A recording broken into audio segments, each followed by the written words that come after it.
buenas noches. Estamos en directo aquí en Canarias al Día, en Mírame Televisión, en la autonómica de las Islas Canarias. Son las 9 en punto y hoy tenemos muchísimas cosas que contarles. Venimos de un fin de semana intenso con esas manifestaciones que han recorrido varias zonas turísticas en Canarias para volver a pedir, para volver a difundir ese mensaje del pasado 20 de abril de que es necesario cambiar el modelo turístico en Canarias. Menos peso, menos gente de esas manifestaciones, pero un discurso igual de intenso, y con ese tema va a ser uno de los muchos que... Vamos a empezar con ese tema, pero es uno de los muchos que vamos a comentar. Hoy vamos a estar en prácticamente todas las islas, vamos a estar en La Palma, vamos a estar en Tenerife, en Gran Canaria, en Fuerteventura y en La Gomera, porque vaya la que se está liando en La Gomera. Óscar Martín, muy buenas noches, periodista de Onda Cero Canarias. Buenas noches, Natacha, buenas noches a toda la audiencia.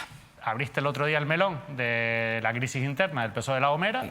Sí, porque hoy tenemos que contar el segundo capítulo. Se evidenció una fractura, una división en el PSOE de La Gomera de cara al 41 Congreso del Partido Socialista en la capital hispalense. Bueno, en este segundo capítulo contaremos quién ha sido el delegado, insisto, del PSOE que va a acudir a esa cita en Sevilla. Bueno, ya has un poco dado alguna pista, porque has dicho que es delegado y no delegada, pero después vamos a contar bien esa información. Natacha de Arena, muy buenas noches. Muy buenas noches, David, Óscar. ¿Qué tal la experiencia el primer día? ¿Qué tal las reacciones? Yo encantada, el feedback ha sido inmejorable, además me han dicho, dice, oye, qué buen rollito los tres ahí, parece como que enganchaban más y además como que enganchan con lo que estábamos diciendo, así que yo encantadísima, además súper cómoda y deseando seguir hablando durante toda esta noche. Además que has vuelto, o sea que eso quiere decir que bien. Bueno, podías haber dicho, mira, yo es que no voy a volver porque a mí yo no lo pasé bien, pero yo creo que te divertiste y eso es lo más importante. Yo lo pasé fenomenal y además encantada de estar aquí en Mírame Televisión y con todos ustedes. Pues genial. De hecho vamos a empezar contigo, Natacha, si te parece, porque como decía, este pasado fin de semana hemos vuelto a vivir manifestaciones en las calles, manifestaciones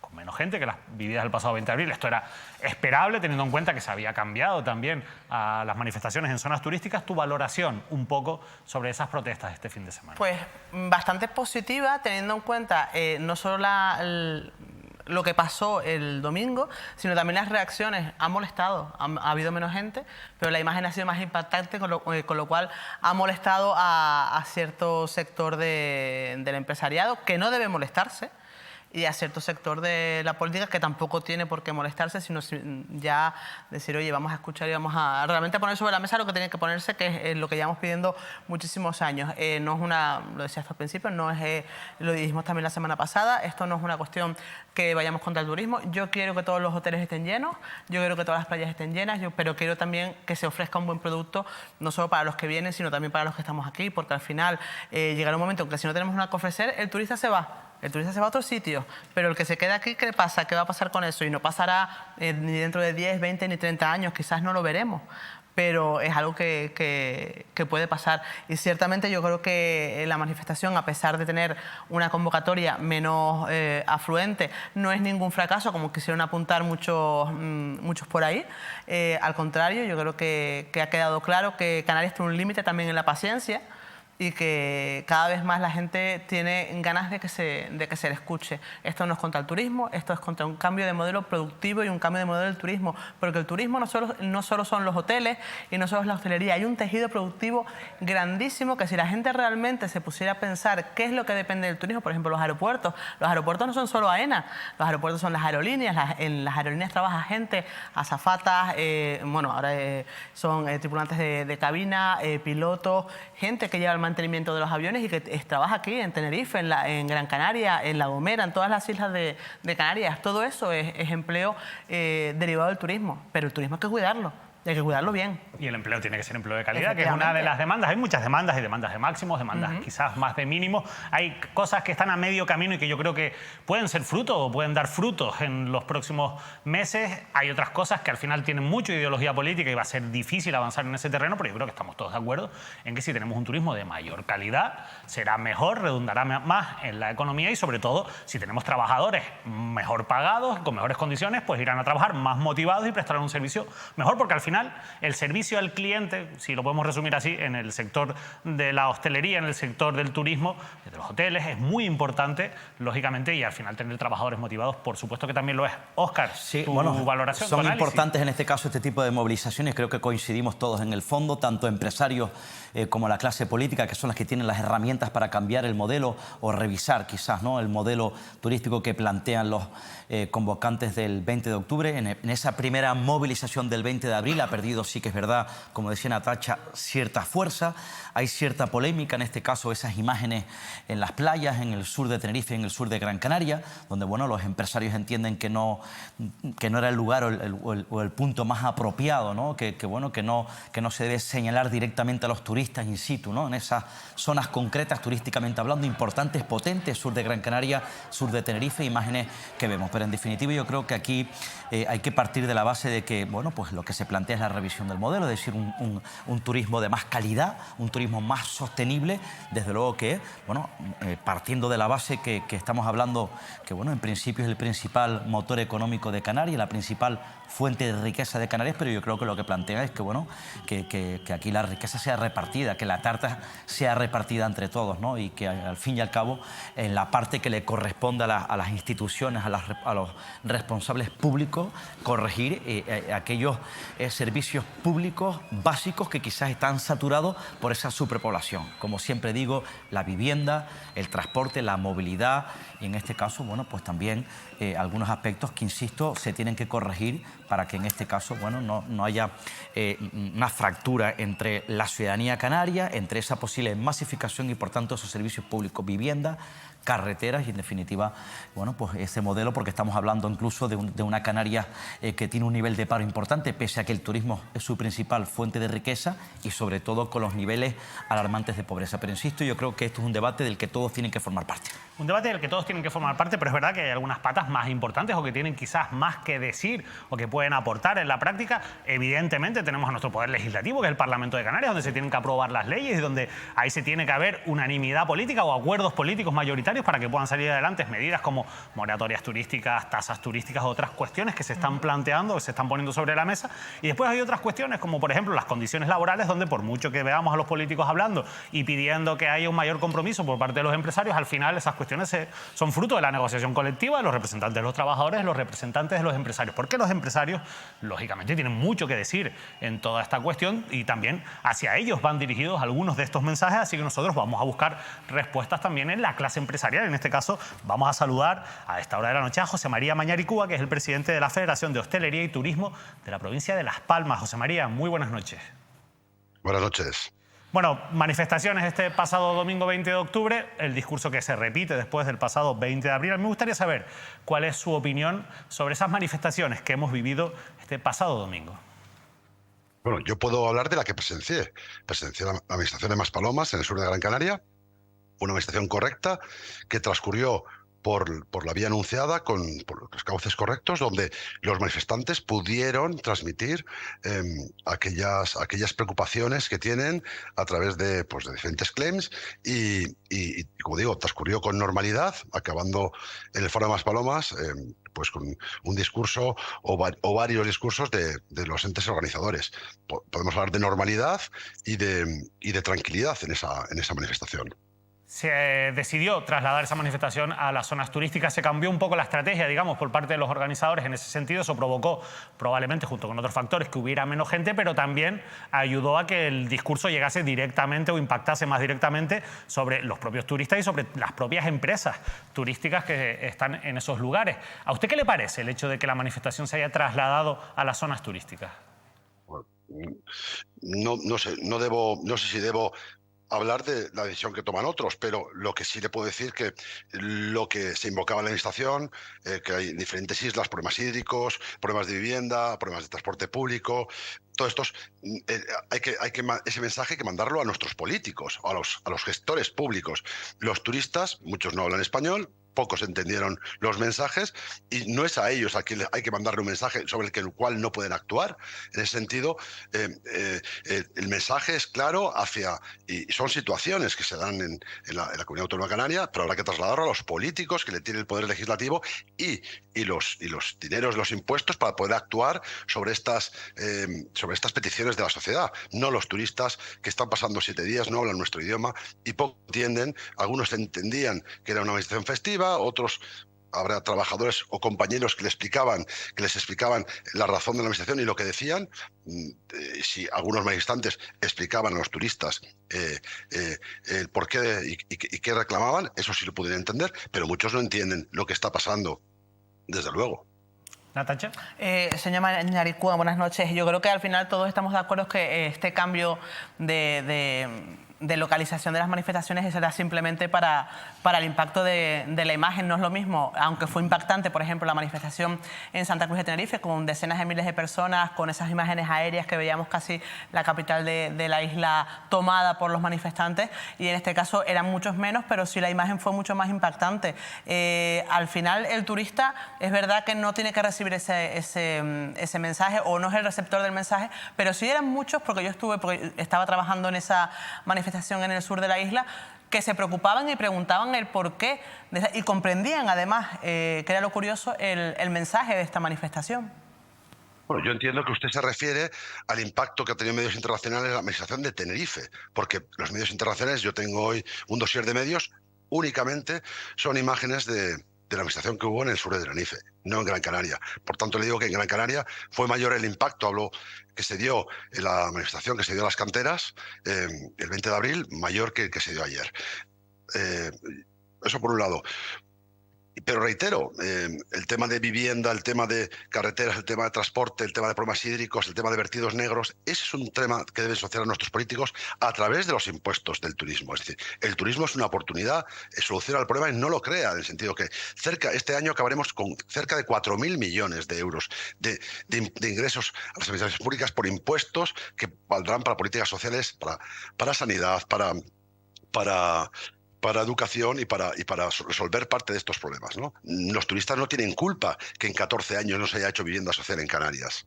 Para nada. Óscar. Ya, teniendo en cuenta, señor Mañaricúa, buenas noches, que en este caso, bueno, pues ahí está ese mensaje, bueno, que piden ese cambio, esa revisión del modelo económico.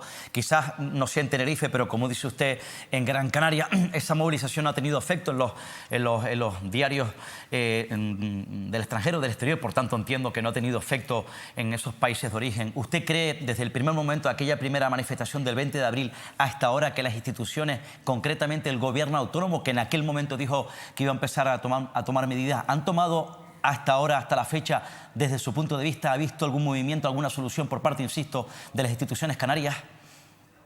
Bueno, le puedo decir que desde el 2009 no se hace vivienda social en Canarias. Entiendo que con la ley de vivienda espero que haya, y con cambio de normativas sobre el territorio, espero que haya capacidad de hacer viviendas. Porque, ya le digo, en los últimos 14, 15 años no se ha hecho vivienda pública. Dentro de poco viene una ley sobre vivienda vacacional que entiendo que va a ayudar en este problema. Pero el problema de la vivienda parte de no construir en 14 años vivienda pública, la vivienda vacacional afecta, la ley de arrendamientos estatal afecta, porque muchos no entienden que pueden poner con seguridad su vivienda en alquiler. Son múltiples factores que inciden, hay vivienda cerrada, hay múltiples factores que afectan a veces a un problema que afecta a la juventud y a las clases menos pudientes o con mayores problemas de acceso a la vivienda. No es solo un factor, entendemos que los políticos tienen que afrontarlos, pero eso será, el tiempo nos dirá. Porque la vivienda se tarda un par de años, 3, 4 años en hacer viviendas. Esto no es, ahora hago vivienda porque he hecho una declaración y porque no las ha hecho hasta ahora. Veremos, no sé si se dice en su tierra, en Tenerife, el andar de la perrita, se usa esa frase. Veremos qué son capaces de hacer. Pero lo que le puedo decir es que cuando se habla en el Parlamento hoy de mejorar los salarios de los trabajadores del sector, te digo una cosa, esto es convenio de hostelería de la provincia de Las Palmas, lo firmo yo por parte empresarial. Le puedo decir que el salario de una cámara de piso son 23.800 euros. Las señoras que limpian el Parlamento de Canarias ganan 15.000 euros, salario mínimo interprofesional. Vemos cómo los parlamentarios hablan de subir el salario del turismo y el de sus propias trabajadoras. Tienen que ser ejemplares y coherentes nuestros políticos. Y para eso tienen que empezar demostrando que los propios trabajadores de las administraciones públicas, como las limpiadoras, que es convenio de oficina y despachos, ganen más que el SMI. Cuando ellos demuestren en su hacer ejemplaridad, probablemente arrastrarán al resto a seguir. Le puedo decir que peor salario que el del turismo, mucho peor, es el del comercio en Canarias, que tiene miles de personas, el de la agricultura y el de oficinas y despachos. Esos tres salarios están en el SMI en unos 15.000 y pico euros. El nuestro, ya le digo, una cámara de pisos, provincia de Las Palmas, hotel 4 estrellas, porque a veces algunos en el chat dicen, ¿y ese señor de dónde es? Pues la provincia de Las Palmas. Un hotel que esté en Gran Canaria, en Fuerteventura, en Lanzarote, de 4 estrellas, gana una cámara de pisos 23.800 euros. Y lo digo porque yo lo he firmado. Por tanto, no tengo ninguna necesidad de mentir. Eso, señor José María, ya que ha entrado usted en el terreno interesante, sobre todo teniendo en cuenta que es el en el que ustedes tienen capacidad de hacer algo, porque lo decía yo al principio, ustedes no pueden construir vivienda pública, no pueden aprobar leyes en el Parlamento de Canarias, pero sí pueden negociar las condiciones laborales en esa negociación colectiva con los representantes de los trabajadores. Usted pone o compara las condiciones laborales de las camareras de piso, de las trabajadoras de la limpieza de los hoteles con respecto a otros sectores.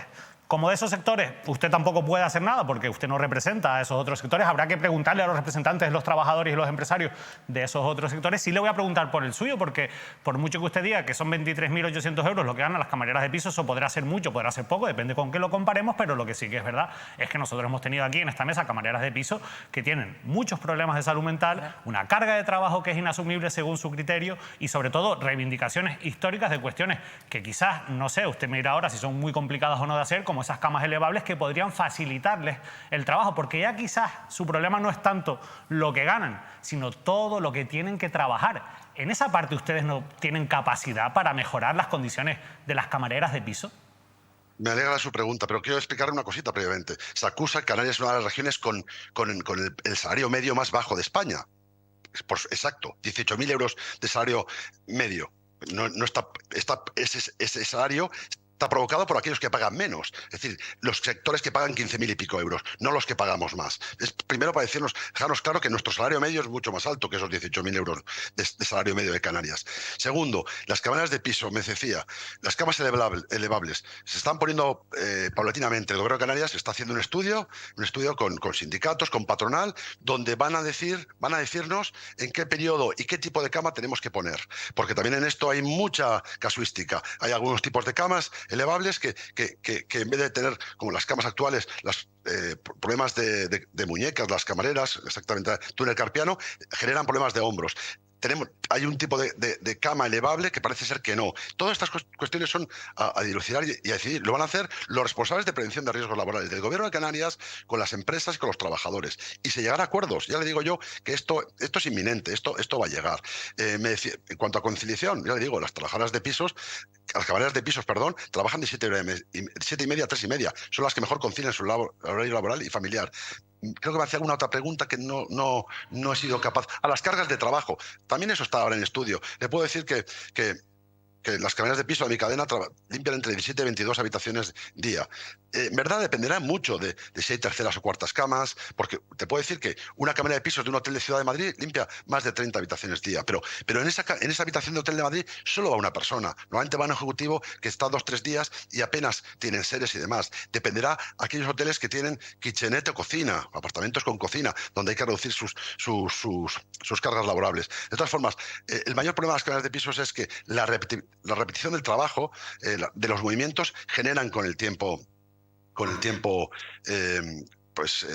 lesiones o no sé cómo decirlo, y por tanto es una causa real. Pero ya le digo, se está hablando en el Parlamento, está hablando de los salarios del sector, y le digo, hoy en Canarias, en la provincia de Las Palmas, el salario del sector turístico es muy superior al sector de comercio, al sector de agricultura y oficinas y despachos. ¿Y a usted qué le parece que haya trabajadores que trabajan directamente en el sector turístico que tengan que dormir, por ejemplo, en caravanas en el sur de la isla de Tenerife? También hemos conocido algún caso en islas como Fuerteventura o Lanzarote. ¿A usted qué le parece? Yo entiendo que si tuvieran unas mejores condiciones laborales podrían acceder. Es verdad que el precio de la vivienda está disparado, es verdad que ahí hay que tomar medidas, pero ¿usted cree que con las condiciones laborales que tienen actualmente es normal? ¿Tiene un sentido que tengan que dormir los trabajadores del turismo, algunos, en caravanas? Pero es que la explicación a eso no la da el turismo, la da que en 14 años en Canarias no se ha hecho vivienda social en los sures de las islas. Es decir, no tenemos este problema en Gran Canaria. En Gran Canaria tenemos un municipio cercano a la zona sureña, que es Santa Lucía de Tirajana, vecindario, que es donde gran parte de los trabajadores del sector pueden vivir porque accedieron en su vida a una vivienda social o a una vivienda en condiciones. San Bartolomé tiene la zona del Tablero, San Fernando. Mogán tiene Arguineguín o Puerto de Mogán. En zonas turísticas de otras islas, no puede ocurrir en Playa Blanca. Yo voy a hablar de nuestra provincia para no liar con Tenerife. Playa Blanca no tiene vivienda social, no se ha hecho vivienda social. La gente tiene que trasladarse desde Arrecife 30 kilómetros, no más que 30 kilómetros, pero que no hay transporte público. El transporte público acaba a las 10 de la noche. ¿De quién es responsabilidad? Hay gente que quiere acceder al trabajo y no puede porque no tiene un transporte que le lleve. Son nuestra clase política quien debe solventar la vivienda social, el transporte público y demás, a través del cobro de impuestos que genera, ya le digo, el sector turístico 4.000 millones. El sector turístico no es responsable de hacer vivienda, ni puede serlo, ni los turistas lo son, salvo que ahora también a nuestras tareas también se una el tener que hacer vivienda. Y usted en la provincia de Las Palmas, a raíz de lo que decía David Cuesta, se están encontrando en estos momentos con esos problemas a la hora de contratar profesionales de la hostelería. Digo en la provincia de Las Palmas precisamente por los problemas de movilidad o por los problemas de la falta de vivienda, los disparados precios del alquiler. Es que es una pregunta. Mire, Canarias no tiene un límite. Ya lo dije la anterior vez que estuve con vosotros. Tiene 8 límites, con ustedes. 8 límites. Y le puedo decir que Lanzarote y Fuerteventura tiene problemas de mercado laboral porque le faltan viviendas en las zonas. Mientras que Gran Canaria, que no tiene problemas de viviendas, no tiene, las zonas sures no tiene ese problema de mercado laboral para trabajar en el turismo. Y le repito, el problema laboral viene dado porque la gente no accede a la vivienda ni al transporte para poder ir a trabajar. Es una realidad. Señor Mayaricúa, yo quería aprovechar, ya que le tenemos aquí, estamos hablando de condiciones laborales, porque hoy, precisamente hoy, Comisiones Obreras en Canarias, el sindicato, la central sindical, ha distribuido un informe sobre el abuso de las horas extras en Canarias. Y ese informe concluye que aproximadamente 8.200 personas en la comunidad autónoma trabajan semanalmente horas extras que no se pagan. Ese informe concluye también que se trabajan 52.000 horas extras no pagadas a la semana y que eso supone un coste laboral de 53 millones de euros que no se pagan. Y quería preguntarle, porque evidentemente esto tiene una explicación también en el peso que tiene dentro de la economía canaria el sector de la hostelería por encima de otros sectores como el de la industria o del comercio, pero obviamente en el sector de la hostelería es donde más horas extras no pagadas se han registrado. Según este informe de Comisiones Obreras, se habla de 17.600 horas extras y 1.800 asalariados que trabajan en la hostelería que no cobran esas horas extras, como en este caso presidente de una de las patronales de la hostelería en la provincia de Las Palmas. ¿Usted qué tiene que decir sobre estos datos, sobre esas horas extras que no se pagan? Pues le puedo decir que me he leído el mismo informe que usted. Y ese mismo informe, si lo lee usted, dice que el 1% del total de trabajadores no perciben horas extras por su trabajo. El 1%. Le puedo decir que en todos los sectores de la economía, en todos los ámbitos de desarrollo personal, siempre hay un 1% de incumplidores. O sea, ya le digo, el 99% de los trabajadores no ven incumplidas sus horas extras, el 1% sí. Pues ¿sabe lo que le digo a esto? Persígase a esos señores que no pagan esas horas extras y no cotizan a la Seguridad Social. Denúnciese a la Seguridad Social, a la Inspección de Trabajo. La Inspección de Trabajo tiene un buzón donde no tienes que, anónimo, donde puedes generar tu denuncia diciendo a esa empresa con los horarios que está causando, no pagando horas extras o incumpliendo los convenios, y los inspectores irán a esa empresa y lo castigarán. Le digo, es el único, esto para 1% del total de trabajadores. Muy grave, sí, pero ya le digo, 1% de las personas incumplimos múltiples reglas. Y por supuesto, habrá que perseguir y castigar a esos que incumplen esa norma. Y una última cuestión, señor Mayaricúa, porque esta pregunta yo sé que se la han hecho ya varias veces y a mí me gustaría volver a hacérsela, porque creo que es una pregunta pertinente en este debate que estamos teniendo sobre las condiciones laborales. Se habla mucho de que seguimos batiendo récord de turistas, que si vamos a llegar a los 18 millones de turistas, al final se habla de que se está aumentando también el gasto en destino, de que están aumentando los beneficios del sector, de los empresarios en este caso, y la pregunta que se le hace a usted repetidas veces, y yo se la quiero volver a hacer, es si ustedes están dispuestos a pactar, en este caso, salarios que puedan fluctuar en base a esos beneficios que tienen por parte, en este caso, de la situación del sector turístico. Pues le puedo decir que nosotros tenemos un convenio de hostelería que es el segundo mejor de España, eso lo puedo decir claramente, donde nosotros pactamos con sindicatos la firma de los convenios. En el 2025 tendremos que empezar a pactar el salario del 2026. En esta anualidad tenemos un 2,5% de subida de salario, que será probablemente acabará por encima del IPC del año, del coste de la vida, del incremento del coste de la vida. Pero desde luego nosotros, con los sindicatos, viendo las situaciones sociales que haya en el futuro, iremos pactando aquellos incrementos que entendamos que serán necesarios para tener a nuestros trabajadores contentos. Y ya le digo, esto se ha dado así en el tiempo, todos los convenios de hostelería se firman por acuerdo entre partes, ha sido así hasta ahora y seguirá siendo así. Es nuestra voluntad tener a nuestros trabajadores en la mejor situación posible y estoy seguro que llegaremos a acuerdo nuevamente con los sindicatos para que esto sea así en un futuro. Pues nosotros esperamos que sea así. José María Mañaricúa, yo quiero agradecerle además que siempre, bueno, pues tenga la dedicación de poder atendernos, siempre lo hace, nunca nos ha dicho que no, y yo se lo agradezco porque al final es muy importante conocer también cuál es la posición que tiene en este caso el sector empresarial ante un debate tan intenso que evidentemente se va a quedar durante bastante tiempo en nuestras administraciones públicas, en nuestros medios de comunicación y por supuesto también en esas mesas de la negociación colectiva. De verdad, muchísimas gracias y muy buenas noches. Agradezco la oportunidad que me dan en hablar con ustedes. A veces no conozco más la realidad de esta provincia, pero bueno, agradezco que puedan darme esta oportunidad de mostrar nuestra opinión. Gracias.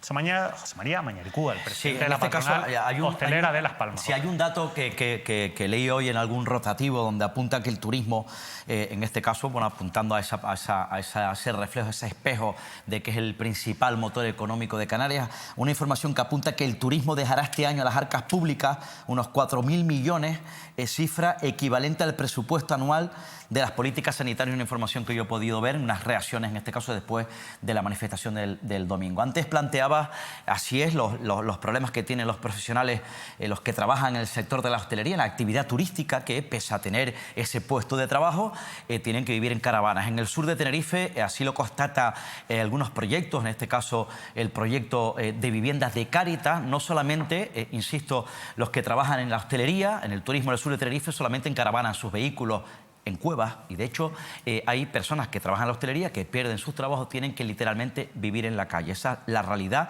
desde luego contrapuesta a esa riqueza que parece ser, insisto, genera la actividad turística. Hablaba del Parlamento, luego los parlamentarios, los 70 diputados. Aquí la responsabilidad en estos momentos de lo que ha estado ocurriendo en Canarias con el modelo turístico, esa masificación, la responsabilidad la tienen todas las fuerzas políticas que han estado al frente de instituciones, al frente de poderes públicos y que, por cierto, son aquellas fuerzas políticas que en estos momentos están representadas en el Parlamento. Una de ellas, por cierto, también que ha tenido bastantes responsabilidades en políticas sociales en vivienda, Podemos, aunque no esté representada en el Parlamento. Bien podrían los parlamentarios, los 70 diputados también rebajarse los sueldos, pero es que es al contrario. De manera progresiva los parlamentarios se siguen subiendo un sueldo. Hablaba de vivienda pública. No hace 14 años. En Canarias, siempre lo he dicho, hace más de 20 años que no construyen viviendas públicas, viviendas sociales en esta comunidad autónoma, que es el principal problema, el trasfondo de este problema, de este debate que está abierto. Bueno, en Tenerife, en este caso, los problemas, décadas de movilidad en la TF5, pero sobre todo en la TF1, la principal vía, en este caso, al sur de la isla de Tenerife. Y hace ya algunos años, Asotel, la patronal empresarial de la isla de Tenerife, patronal turística, alertó, se dirigió al gobierno autónomo de un problema casi que recibían quejas de los turistas por el desespero de las colas cuando se desplazaban del aeropuerto Reina Sofía a los complejos hoteleros turísticos del sur de la isla y viceversa. En definitiva, aquí la pelota, la responsabilidad está en las instituciones públicas. Obviamente, o sea, que pueden solucionar este tema son los políticos y las instituciones públicas. Y además me parece interesante lo que acabas de hablar de, Óscar, de ese beneficio supuesto que va a dejar el turismo en las arcas públicas, porque nos centramos también muchas veces en hablar de los sueldos y el turismo no solo puede basarse en eso. O sea, los beneficios del turismo, por ejemplo, de los hoteles, vamos a hablar de los hoteles. Voy a tirar de demagogia. O sea, yo creo que nadie entiende que en un hotel, por ejemplo, donde la noche pueda costar 1.000 euros, una camarera de piso pueda cobrar neto o bruto 1.200 euros, pero después no tengan dónde vivir por ahí. Ese es un problema. Entonces, hablamos también de otros beneficios que las patronales hoteleras, por cierto, se niegan, como es la tasa turística. Lo hablamos en el programa de la semana pasada. ¿Cuál es el miedo a la tasa turística? Yo creo que ya nadie tiene, los turistas, los viajeros, los que viajamos ya, yo creo que lo tenemos absolutamente normalizados en según qué sitio. ¿Por qué no lo tienen normal? ¿Por qué pensamos que no lo tienen normalizado las personas que vienen a Canarias? Yo creo que no importaría. 18 millones de turistas. Aquí el turista medio, por lo menos en Tenerife, que es el que conozco, viene una media de 7 días. 7 días que pueden ser mínimo 2, 3 personas. Tú imagínate si le cobráramos solo 1 euro por persona día a todos esos 18 millones de turistas. ¿Qué pasa? Otra cosa es cómo se va a ejecutar o cómo se va a gastar o en qué se va a gastar ese dinero. Pero los beneficios del turismo son tales que la gente no los ve. Y entonces, además, hablaba el señor Mañaricúa de que en la zona más turística de Gran Canaria, el sur de la isla, después tiene municipios aledaños donde sí se puede acceder a la vivienda. A ver, es que Arona y Adeje no son solo Playa de las Américas y la zona costera, es que tenemos Granadilla en lo alto, es que tenemos Adeje Pueblo, es que tenemos barrios como el Fraile, como Chimite, donde no se puede alquilar. En Güímar, en Arafo, no se puede alquilar porque es una barbaridad los precios de la vivienda. Y lo viven las personas que viven aquí, que pueden tener, como decía Óscar, una oportunidad de trabajo, que no pueden aceptarla porque es que lo que voy a cobrar me lo voy a gastar en vivienda y en transporte. Absolutamente. Y eso es lo que le está pasando, que realmente no tienen capacidad y al final prefieren, o no les queda otro remedio, prefieren no les queda Es que ya otro no hablemos remedio ni de la capacidad de ahorro, vamos a hablar de la capacidad de sobrevivir.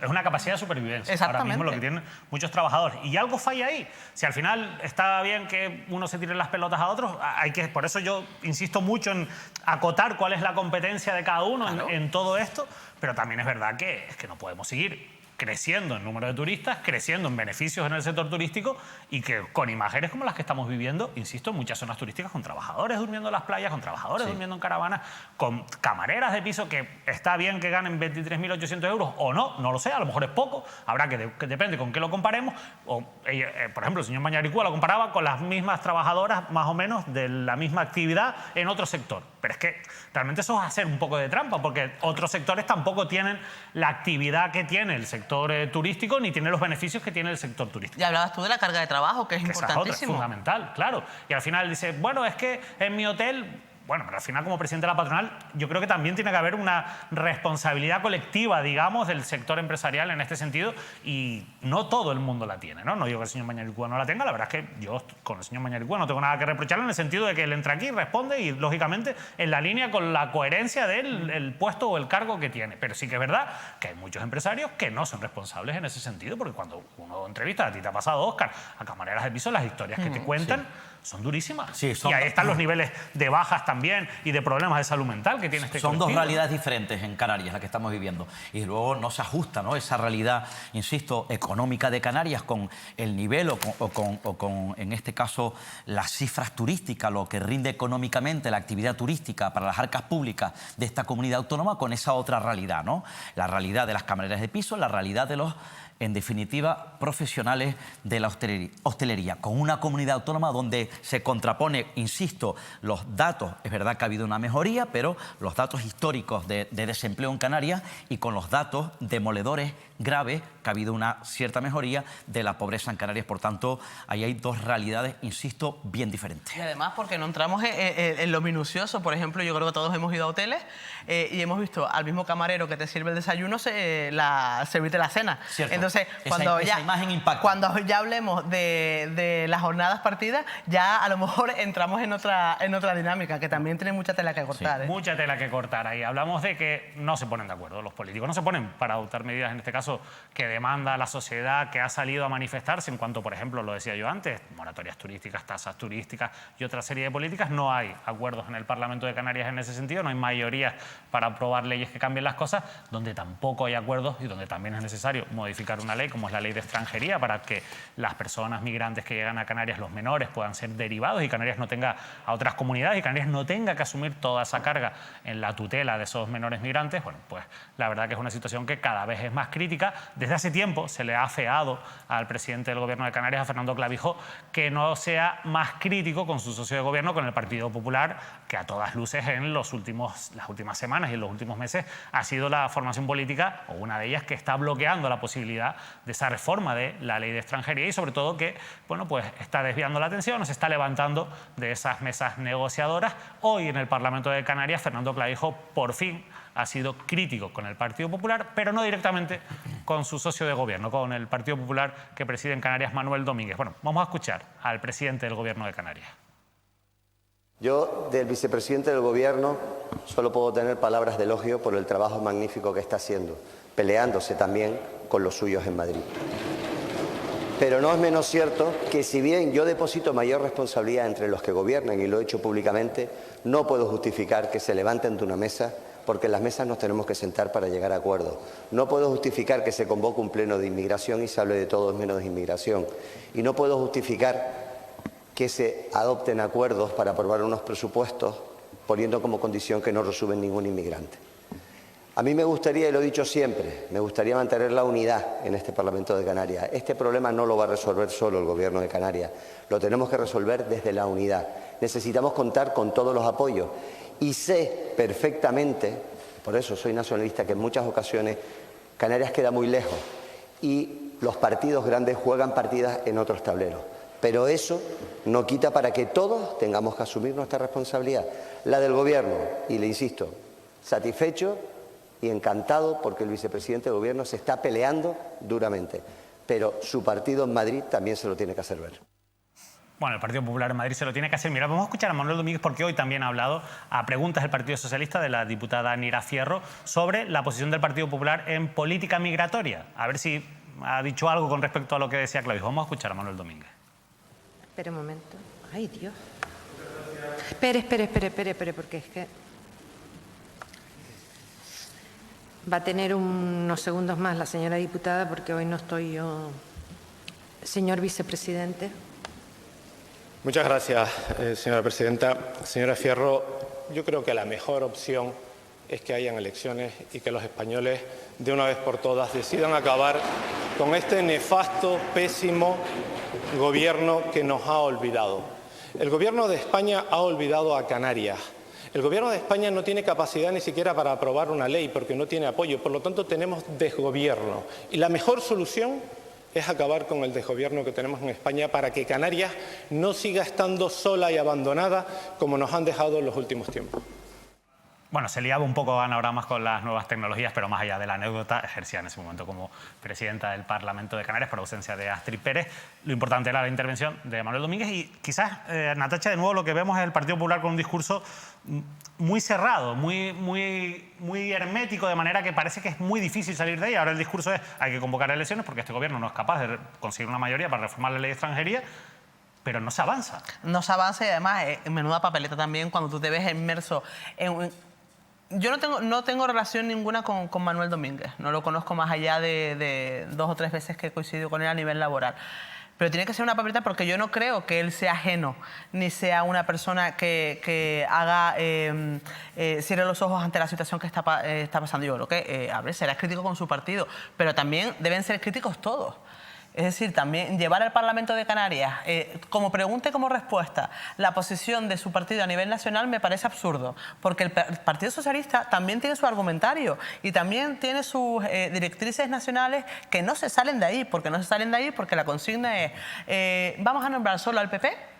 Y el PP es, vamos a nombrar solo al PSOE. Y entre que nos peleamos todos y entre que te nombro a ti y tú me nombras a mí, aquí no se arregla nada. Y aquí se deja de trabajar por lo que realmente se tiene que trabajar, que es en solucionar el problema o el fenómeno, no vamos a llamarlo problema, vamos a llamarlo fenómeno migratorio, que cada vez es más acuciante, porque además ya lo han dicho los expertos, el cambio climático también afecta a los flujos migratorios. El estado del mar en este momento también favorece que las embarcaciones salgan a la mar con un poquito más de seguridad, con lo cual, bueno, de seguridad entre comillas, porque claro, también vamos a no ser frívolos con este tema, y no se pone solución ninguna porque están peleándose continuamente a nivel partidista. Y a mí eso como ciudadana me cansa, pero...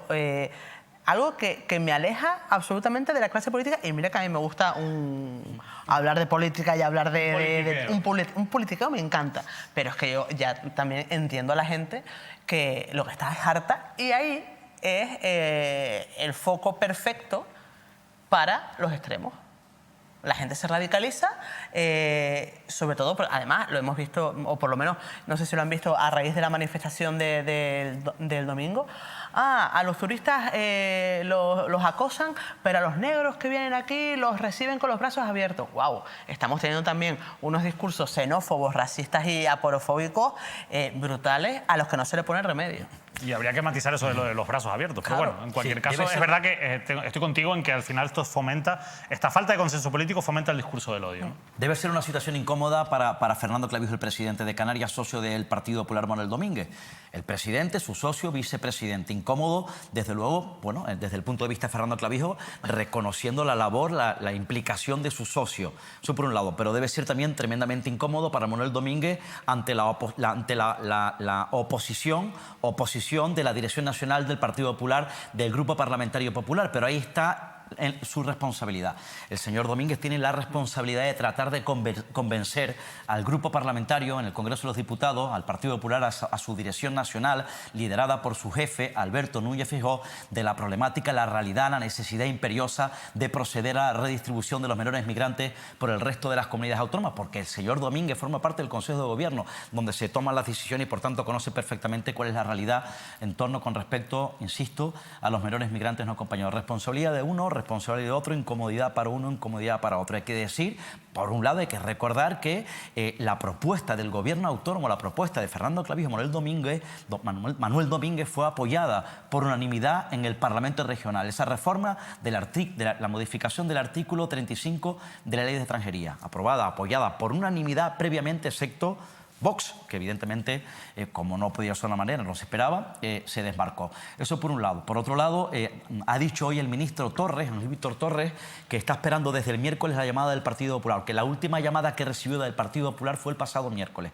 que hay silencio, que no conoce ningún tipo de postura hasta la fecha. A mí me parece eso significativo, eso tiene que saberlo, o también tiene que decirlo el propio Manuel Domínguez, vicepresidente del Gobierno. Y por cierto, le ha dicho también Torres hoy al presidente Clavijo que a quien tiene que dirigirse directamente a Fernando Clavijo, para que desde luego tome soluciones, insisto, con Madrid, pero a través del presidente del Partido Popular, Manuel Domínguez. Bueno, la situación la verdad es que no tiene pinta de resolverse a corto plazo. Desgraciadamente cada vez son más los menores migrantes no acompañados que está tutelando Canarias, y esa falta de solidaridad, ¿no?, de otras comunidades autónomas y sobre todo de la política del Partido Popular a nivel nacional, en el sentido de que, como tú bien decías, Óscar, en Canarias se aprueba una reforma de la Ley de Extranjería que después se tumba en el Congreso, ¿no? Claro, Entonces, yo creo que aquí falta un pacto de Estado, un pacto de Estado por la migración, pacto de Estado por los menores migrantes no acompañados, que no existe. Y desde luego este espectáculo político, e insisto, en Canarias, espectáculo político en el Congreso de los Diputados en torno a esta realidad, a este problema, porque es un problema, me parece a mí, bochornoso. Además, lo ha dicho el presidente de Canarias, Fernando Clavijo. O sea, esto no lo va a solucionar el gobierno de Canarias solo.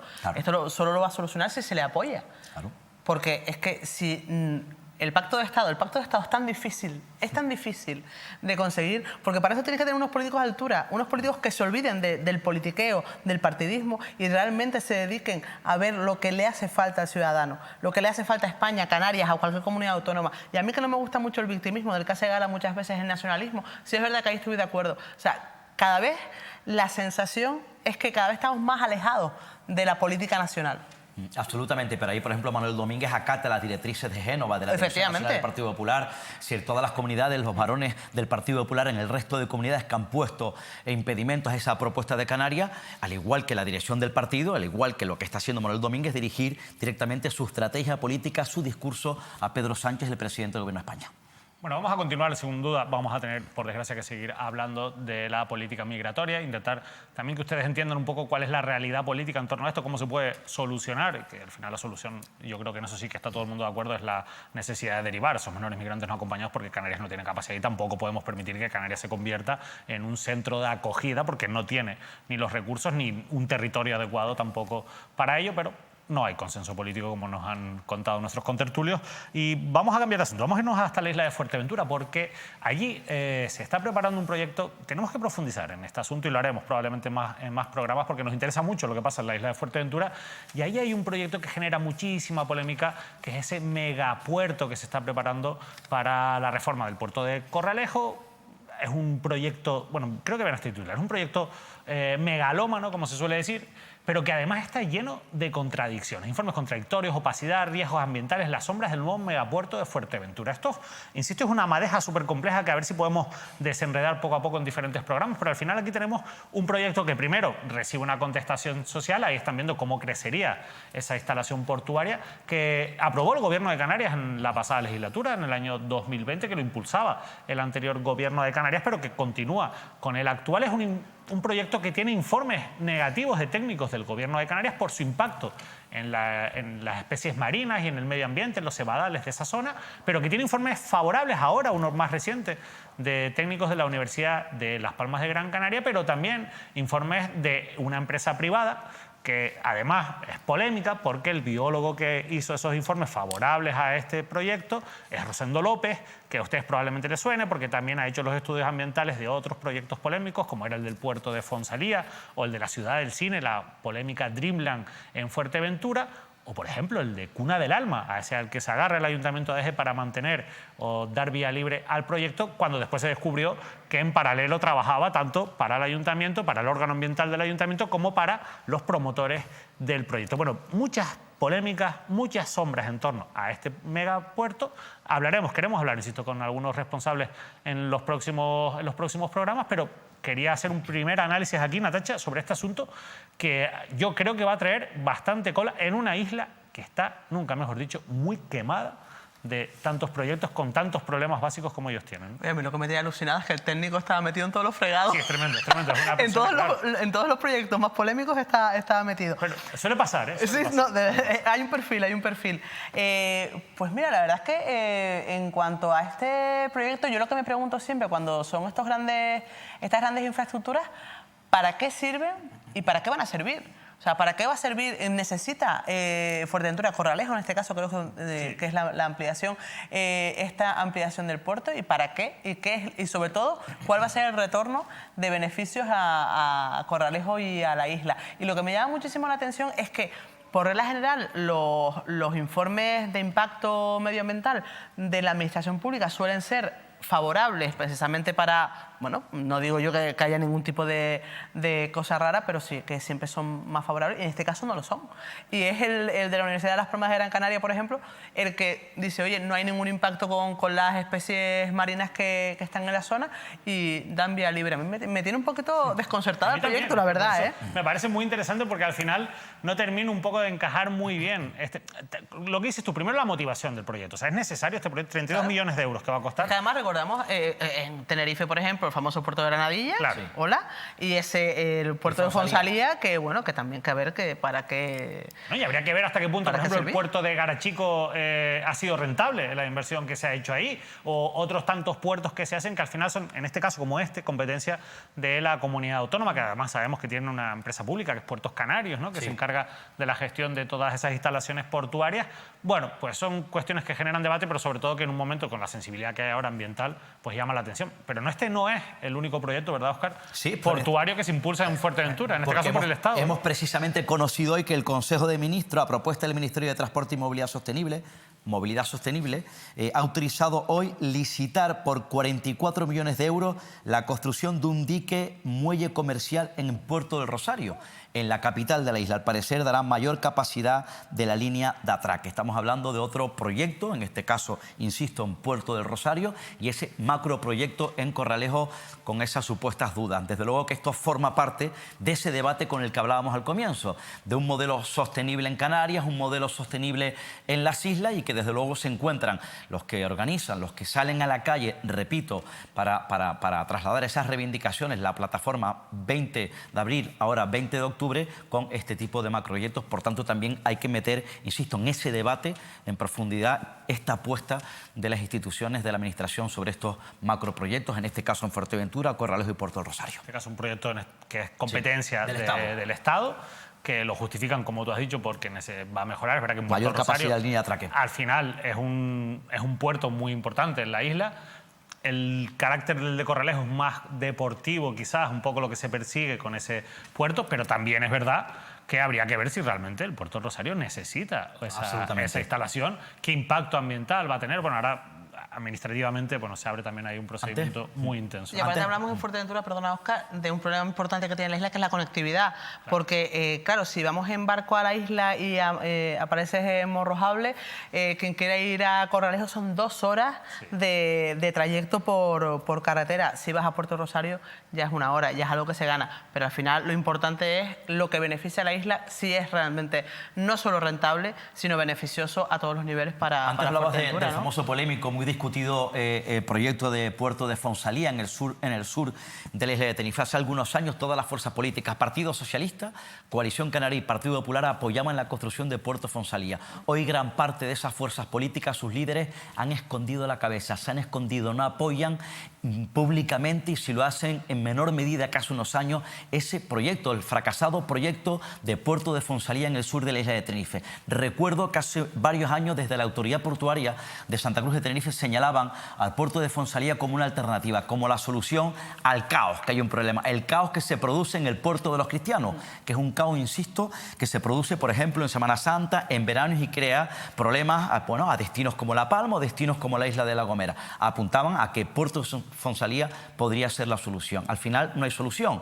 Ha tomado la solución en este caso el propio ayuntamiento con algunos parches, insisto, Arona, están los Cristianos, pero a día de hoy se siguen produciendo esos bochornosos y lamentables colapsos y caos en ese puerto importante de los Cristianos sur de Tenerife. Bueno, antes de irnos a publicidad, hay un asunto que ustedes saben, que a nosotros nos gusta seguir las cuestiones que contamos aquí, cuando hacemos entrevistas, cuando estamos detrás de alguna polémica. Nos gusta contar cuál es su desenlace. Y nosotros hablamos aquí mucho de esa polémica que había por la necesidad de una ley de policías locales autonómica, algo que es fundamental para que haya una coordinación importante entre los cuerpos de seguridad de nivel municipal. Para ello es fundamental, lógicamente, la posición que tengan, en este caso, los municipios, la FECAN, aunque es una ley, obviamente, autonómica, que tiene, en este caso, parte desde la iniciativa del Gobierno de Canarias, pero también es fundamental la posición de los sindicatos de policía. Y bueno, en su momento hubo muchísima polémica. Cuando Julio Pérez, recordarán, del Partido Socialista, era el consejero, se intentó sacar adelante una ley autonómica en este sentido, hubo un fracaso, no hubo acuerdo, lo ha intentado de nuevo ahora el actual gobierno a través de la nueva consejera, de Nieves Lady Barreto, y tampoco ha sido posible. Creo que van a titular de Canarias 7. Canarias desiste por tercera vez de elaborar una ley de policías locales. La consejera de Seguridad, Nieves Lady Barreto, abandona ante la imposibilidad de acuerdo entre los sindicatos y los alcaldes.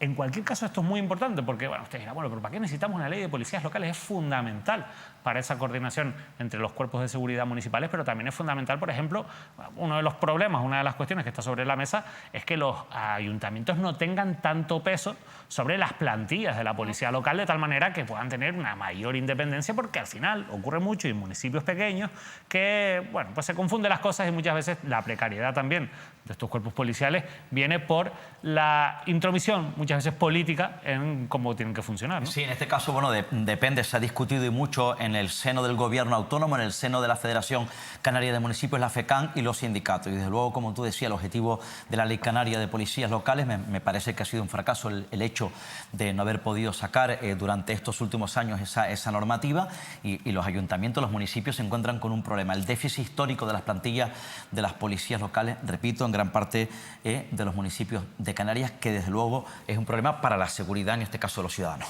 Natacha. Oye, yo recojo al hilo de este tema unas palabras del vicepresidente de la Federación Canaria de Municipios, de la FECAN, y que es el alcalde de Agüimes, Óscar Hernández, que dice: los alcaldes, leo textualmente, los alcaldes somos los jefes de las policías locales y en este proceso escuchamos a los técnicos y sus sugerencias, pero no nos vamos a sentar con la representación social porque es tratar como igual a los responsables, que somos los alcaldes, con los sindicatos. O sea, bueno, es que si no escuchas tampoco a tus trabajadores o a los representantes de tus trabajadores, tú como máximo responsable de la policía local, pues acabáramos, ¿no? Yo creo que ahí Óscar Hernández ha cometido un pequeño error. Sí. Aquí yo creo que está el problema de todo esto, porque yo cuando hablaba también con las partes sobre este asunto, lo que me decían era eso, un poco que la posición de los alcaldes es la de querer seguir manteniendo un control, como el, claro, bueno, o sea, se ha calificado que es verdad que competencialmente lo puede ser, pero una cosa es que lo seas competencialmente y otra cosa que salga ante un medio de comunicación a decir que eres el jefe de la policía local, con esa actitud en un momento como este, ¿no? En el que hay que buscar el consenso del que también hablábamos antes, ¿no? La verdad que sorprendente. Bueno, nos vamos a ir a publicidad, pero antes nos vamos a ir con una noticia, porque también en su momento tratamos, lo decía también ahora, comentaban Natacha y Óscar, el déficit que tienen las plantillas de las policías locales en muchos municipios, sobre todo en municipios pequeños. Es tremenda la situación. Hay municipios donde hay policías haciendo, por ejemplo, funciones de interventor accidental, sí, porque no tienen funcionarios tampoco los ayuntamientos, y encima tiran de las plantillas de policía local para realizar funciones que no les corresponden y que al final, bueno, pues un caos, que es como funciona muchas veces la administración local, y esta ley pretende solucionar esas cosas. Pero bueno, yo les quería comentar que hace unas semanas, también hace unos meses ya, antes de irnos de vacaciones, hablábamos del déficit que tenía un municipio en Lanzarote, el de San Bartolomé. Hablábamos incluso con la oposición, hablábamos con el alcalde. Bueno, pues una buena noticia. Antes de irnos a publicidad, San Bartolomé ha sumado a media docena de agentes a la policía local, 6 agentes que se han incorporado esta semana. Y bueno, nosotros deseamos que eso ayude a acabar un poco con la inseguridad que se estaba viviendo en el municipio. Absolutamente, ¿no? habían algunos episodios de inseguridad. Estamos hablando de un municipio donde acoge Playa Honda, ¿no? Que tiene ahí una fuerza turísticamente hablando importante. Era una necesidad ampliar esa plantilla ante el déficit que no solamente tiene San Bartolomé, sino gran parte de los municipios en su plantilla de Canarias. Y además, ante esos episodios tuvo que recurrir Isidro Pérez, el alcalde de San Bartolomé. Le costó a la instalación de una red de videovigilancia a través de unas cámaras, insisto, que parece que están funcionando bien ante los episodios de inseguridad que se estaban detectando. Pero bueno, buena noticia que haya más policías locales, en este caso en San Bartolomé, y esperemos que, insisto, eso ayude a mejorar también la seguridad del municipio de Lanzarote. Nos vamos unos minutos a publicidad y volvemos con más asuntos que seguro que van a ser de su interés.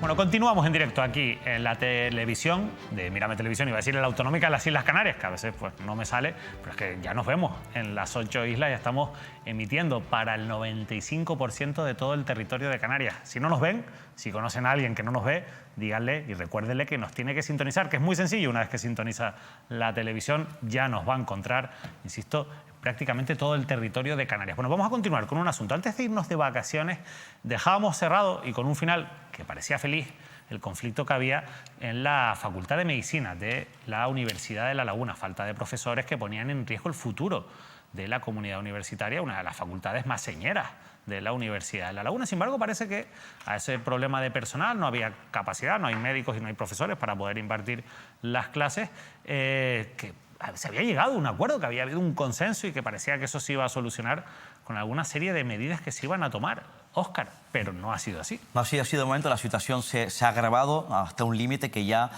tanto los docentes como los alumnos han protagonizado hoy una concentración, lo contábamos además el otro día si no me equivoco, bueno, pues una concentración reivindicando una mejora laboral de los propios docentes. Vemos imágenes con algunos lemas: sin facultad no hay sanidad. Insisto, bueno, pues han exigido algunas propuestas como por ejemplo combatir el envejecimiento de la plantilla, ofrecer plaza y una mayor retribución al profesorado, porque, insisto, los docentes y los alumnos están advirtiendo de que corre peligro, hay un progresivo deterioro de la Facultad de Medicina y, desde luego, es una situación ya insostenible y muy preocupante. Bueno, vamos a preguntarle a Ibelice Barrios, que es la vicepresidenta del Comité de Empresa del Servicio de Personal Docente e Investigador de la Universidad de La Laguna, para ver si ella nos puede contar un poco qué es lo que está ocurriendo. Ibelice, muy buenas noches, gracias por estar aquí en Mírame Televisión. Hola, buenas noches, David, ¿qué tal? Bueno, lo primero, a ver si tú nos puedes ayudar a entender qué ha pasado. ¿Qué ha pasado en estos meses para que, como decía yo al principio, en vacaciones, o no fuéramos de vacaciones el pasado verano, pensando que este nuevo curso se iban a solucionar esos problemas que había con la falta de personal en la Facultad de Medicina, y ahora nos encontremos con, de nuevo, la facultad levantada en pie de guerra para intentar que se solucione esa precariedad que están sufriendo? Cuéntanos, Ibelice. Bueno, la verdad es que ustedes fueron muy optimistas yéndose de vacaciones, quedando satisfechos con la única reunión que hubo entre el Servicio Canario de Salud y la Universidad de La Laguna, la comisión mixta, que fue en junio. En esa comisión mixta se llegaron a una serie de acuerdos que ya eran insuficientes en ese momento. Ustedes piensan que esa comisión se reunió después de 2 años sin reunirse, cuando se tiene que reunir cada 6 meses. Todas las plazas vinculadas de los profesores que somos médicos especialistas de los hospitales tienen que pasar por esa comisión mixta para ser aprobadas. Y fíjense ustedes la situación: 2 años sin reunirse. Se reúne in extremis, después de que reiteradamente saliéramos en los medios y hiciéramos pues ademán de que esta situación estaba poniéndose en un punto crítico. Y ahí fueron demasiado optimistas. En esa comisión se aprobaron 47 plazas, de las cuales a medicina eran 27, de las cuales solamente 11 eran a tiempo completo. Y eso, ya te digo, era claramente insuficiente. Tan insuficiente era que hemos empezado el curso pues con esta situación, y además seguimos teniendo los profesores que nos vinculamos con la figura de de profesorado laboral. Seguimos teniendo los mismos problemas, seguimos sin cobrar los trienios, sin cobrar la antigüedad, seguimos teniendo un sueldo base menor, seguimos perdiendo el complemento de armonización, y de esta situación que se dijeron buenas palabras ese día, pues a día de hoy no se ha resuelto nada, con lo cual muy pocas plazas, las pocas plazas que hay, pues no resultan atractivas para profesionales como los que tienen la capacidad de vincularse, porque para tú vincularte como docente tienes que ser además un profesional, digamos, de élite, tienes que tener experiencia investigadora, tienes que tener la tesis doctoral, tienes que tener experiencia docente, tienes que acreditarte por una agencia de acreditación autónoma, porque evidentemente hay que darle unos estándares de calidad a la educación que damos a los futuros médicos, y por tanto todas esas cuestiones hacen que lo que iba a ser una promoción para nosotros al final ha resultado un fiasco. Natacha. Iberice, buenas noches. Puede resultar una obviedad el hecho de que si no se imparten clases de medicina no se pueden formar a los futuros médicos. Entonces, cuando pasan ese tipo de cosas, primero me gustaría hacerle dos preguntas. Una muy ingenua: ¿por qué se da esta situación? Y la segunda pregunta es si, hablaba usted de la problemática ahora de la vinculación del profesional médico para poder impartir clases en la universidad. ¿Se da la misma situación en otras facultades, en otras carreras? Bueno, como ustedes bien pueden saber por las noticias, ahora mismo tenemos una situación que los médicos especialistas somos pues muy deseados, digamos, en todo el territorio nacional. Hay una falta de médicos especialistas muy grave que hace que evidentemente tenga que haber una oferta más atractiva para que los médicos especialistas pues se vinculen a este tipo de trabajos, ¿no? Entonces, evidentemente, esta situación probablemente no sea exclusiva de la Universidad de La Laguna, pero es que en la Universidad de La Laguna se ha dado la circunstancia increíble de que la comisión mixta no se haya reunido durante 2 años. Les vuelvo a repetir, sin esta comisión no se pueden aprobar las plazas y por tanto no se puede avanzar. Pero es que además las plazas que se ofrecieron no las están firmando los profesionales porque no resultan atractivas, porque perdemos dinero y perdemos derechos laborales. Entonces se tienen que dar cuenta de que esta situación tiene que revertirse, tienen que sentarse y poner por escrito que las demandas que tiene el colectivo son aceptadas y que por tanto podemos decirle a los profesionales que se vinculan, que van a echarse encima a 140 alumnos por curso, lo cual imagínense, esto es un trabajo enorme, un esfuerzo enorme docente de preparación, de atender a estos alumnos, de organizarlos, de corregir exámenes, de dar clases. Es que es un doble trabajo que no puede estar considerado ni remunerado de la manera en que lo está haciendo ahora mismo y por tanto sin este tipo de acuerdos entre el Servicio Canario de Salud y la Universidad de La Laguna y también la Dirección de Universidades y la agilización de los procesos selectivos, pues evidentemente esto va a concluir de muy mala manera. No les he comentado además otra parte muy importante y es que hay más de 150 médicos especialistas en los 2 hospitales de Tenerife que están dando las prácticas clínicas y atendiendo a los estudiantes de la universidad con una figura de vinculación a la universidad que se llama venias docendi, que es con retribución 0. No hay ninguna contraprestación para estas personas. Entonces, evidentemente, la universidad no puede ser una ONG y no puede tener año tras año a los médicos vinculados de esta manera con las figuras de venias docendi, porque lo que necesitamos son que esas plazas además se transformen en asociados asistenciales. Óscar. Y a todas estas, señora Barrios, ¿qué dice el rectorado de la Universidad de La Laguna? ¿Han tenido la oportunidad de hablar personalmente usted, los representantes, los docentes, con el vicerrector de personal docente, el señor Alfonso Ruiz? Sí, hemos hablado mucho y la verdad que hoy, por ejemplo, me ha sorprendido mucho que se hayan precipitado a dar unos números del seguimiento de la huelga de los docentes diciendo que había tenido un seguimiento escaso. Para bien o para mal, el ser pocos tiene la ventaja de que nos conocemos todos y allí en la Facultad de Medicina hoy estaban representados la mayor parte de los departamentos clínicos y de la mayor parte de las personas que están implicados en la segunda parte de la docencia en el ciclo de medicina, que es la que está en una situación crítica. Hay 2 asignaturas, neurología y oftalmología, que no tienen profesorado a tiempo completo ya, a día de hoy. y por tanto lo que nos vendieron en la comisión mixta de junio evidentemente no era suficiente ni ha sido el paso para poder empezar un curso de una forma sosegada. Por eso nosotros hemos titulado esta huelga, este paro que hemos hecho hoy, como un comienzo agónico del curso, porque realmente estamos en una situación agónica.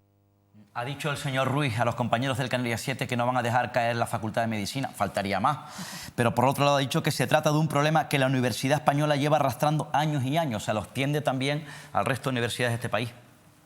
Bueno, a ver, hay que echar balones fuera siempre, ¿no?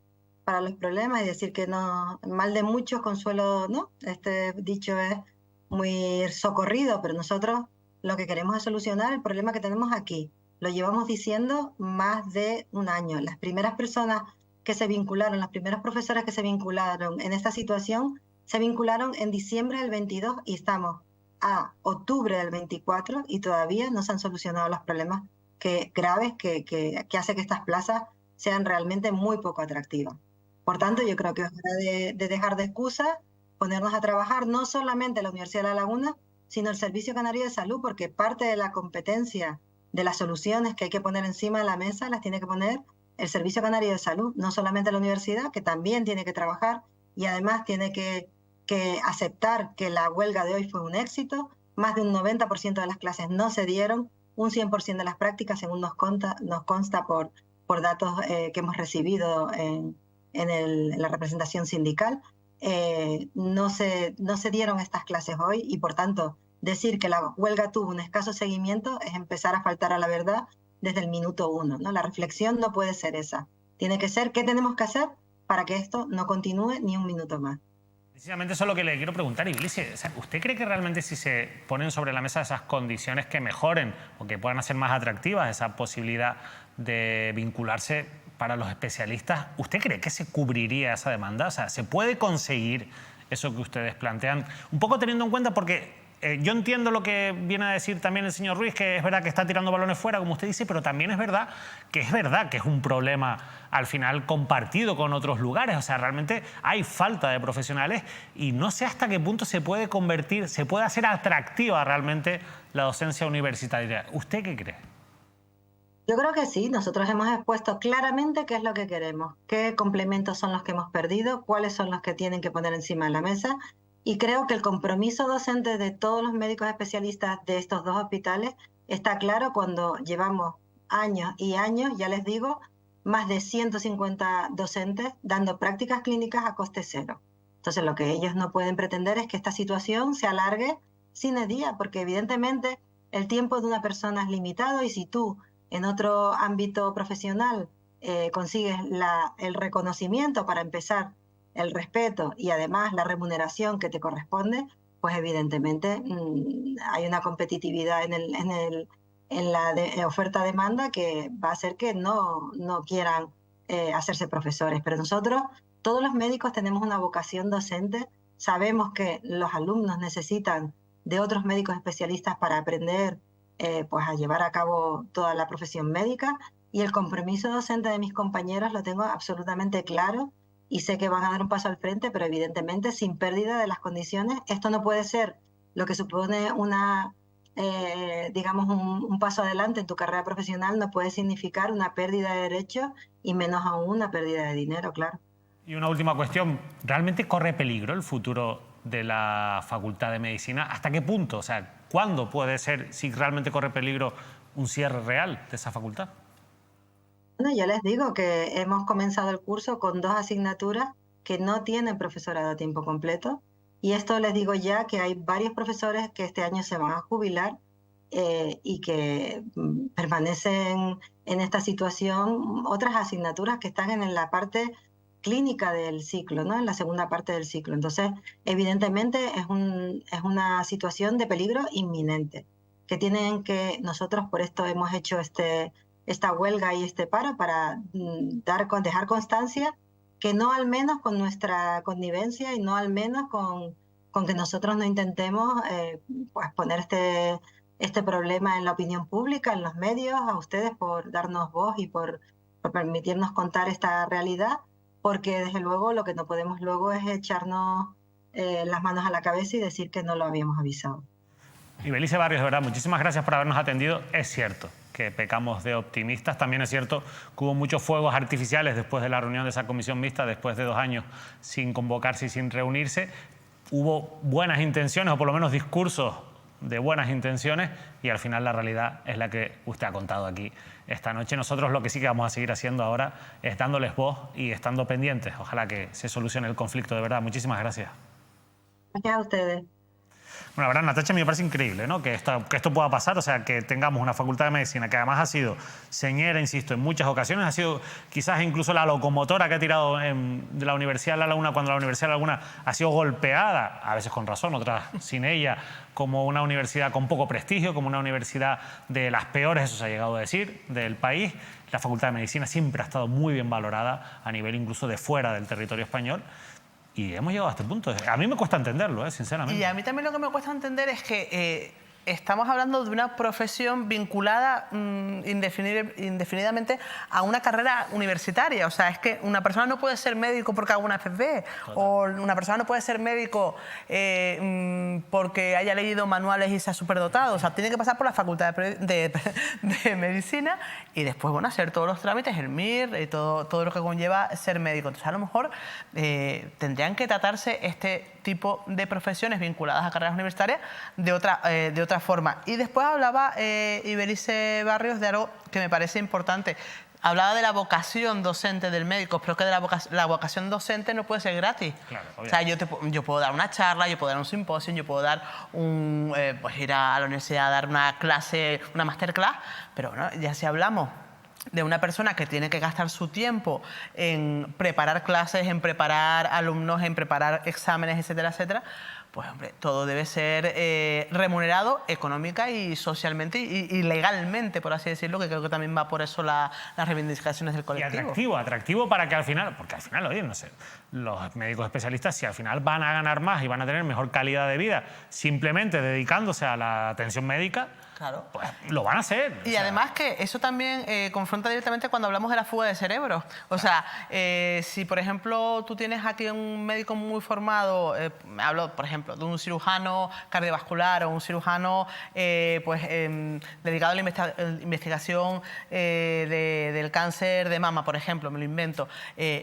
Claro, ellos se van donde también le dan no solo la remuneración, sino la proyección y la capacidad de los medios para seguir desarrollando su carrera profesional en favor de la gente. Porque, oye, somos médicos, pero tampoco tontos, ¿no? Fuga de cerebros que se han ido, se están yendo.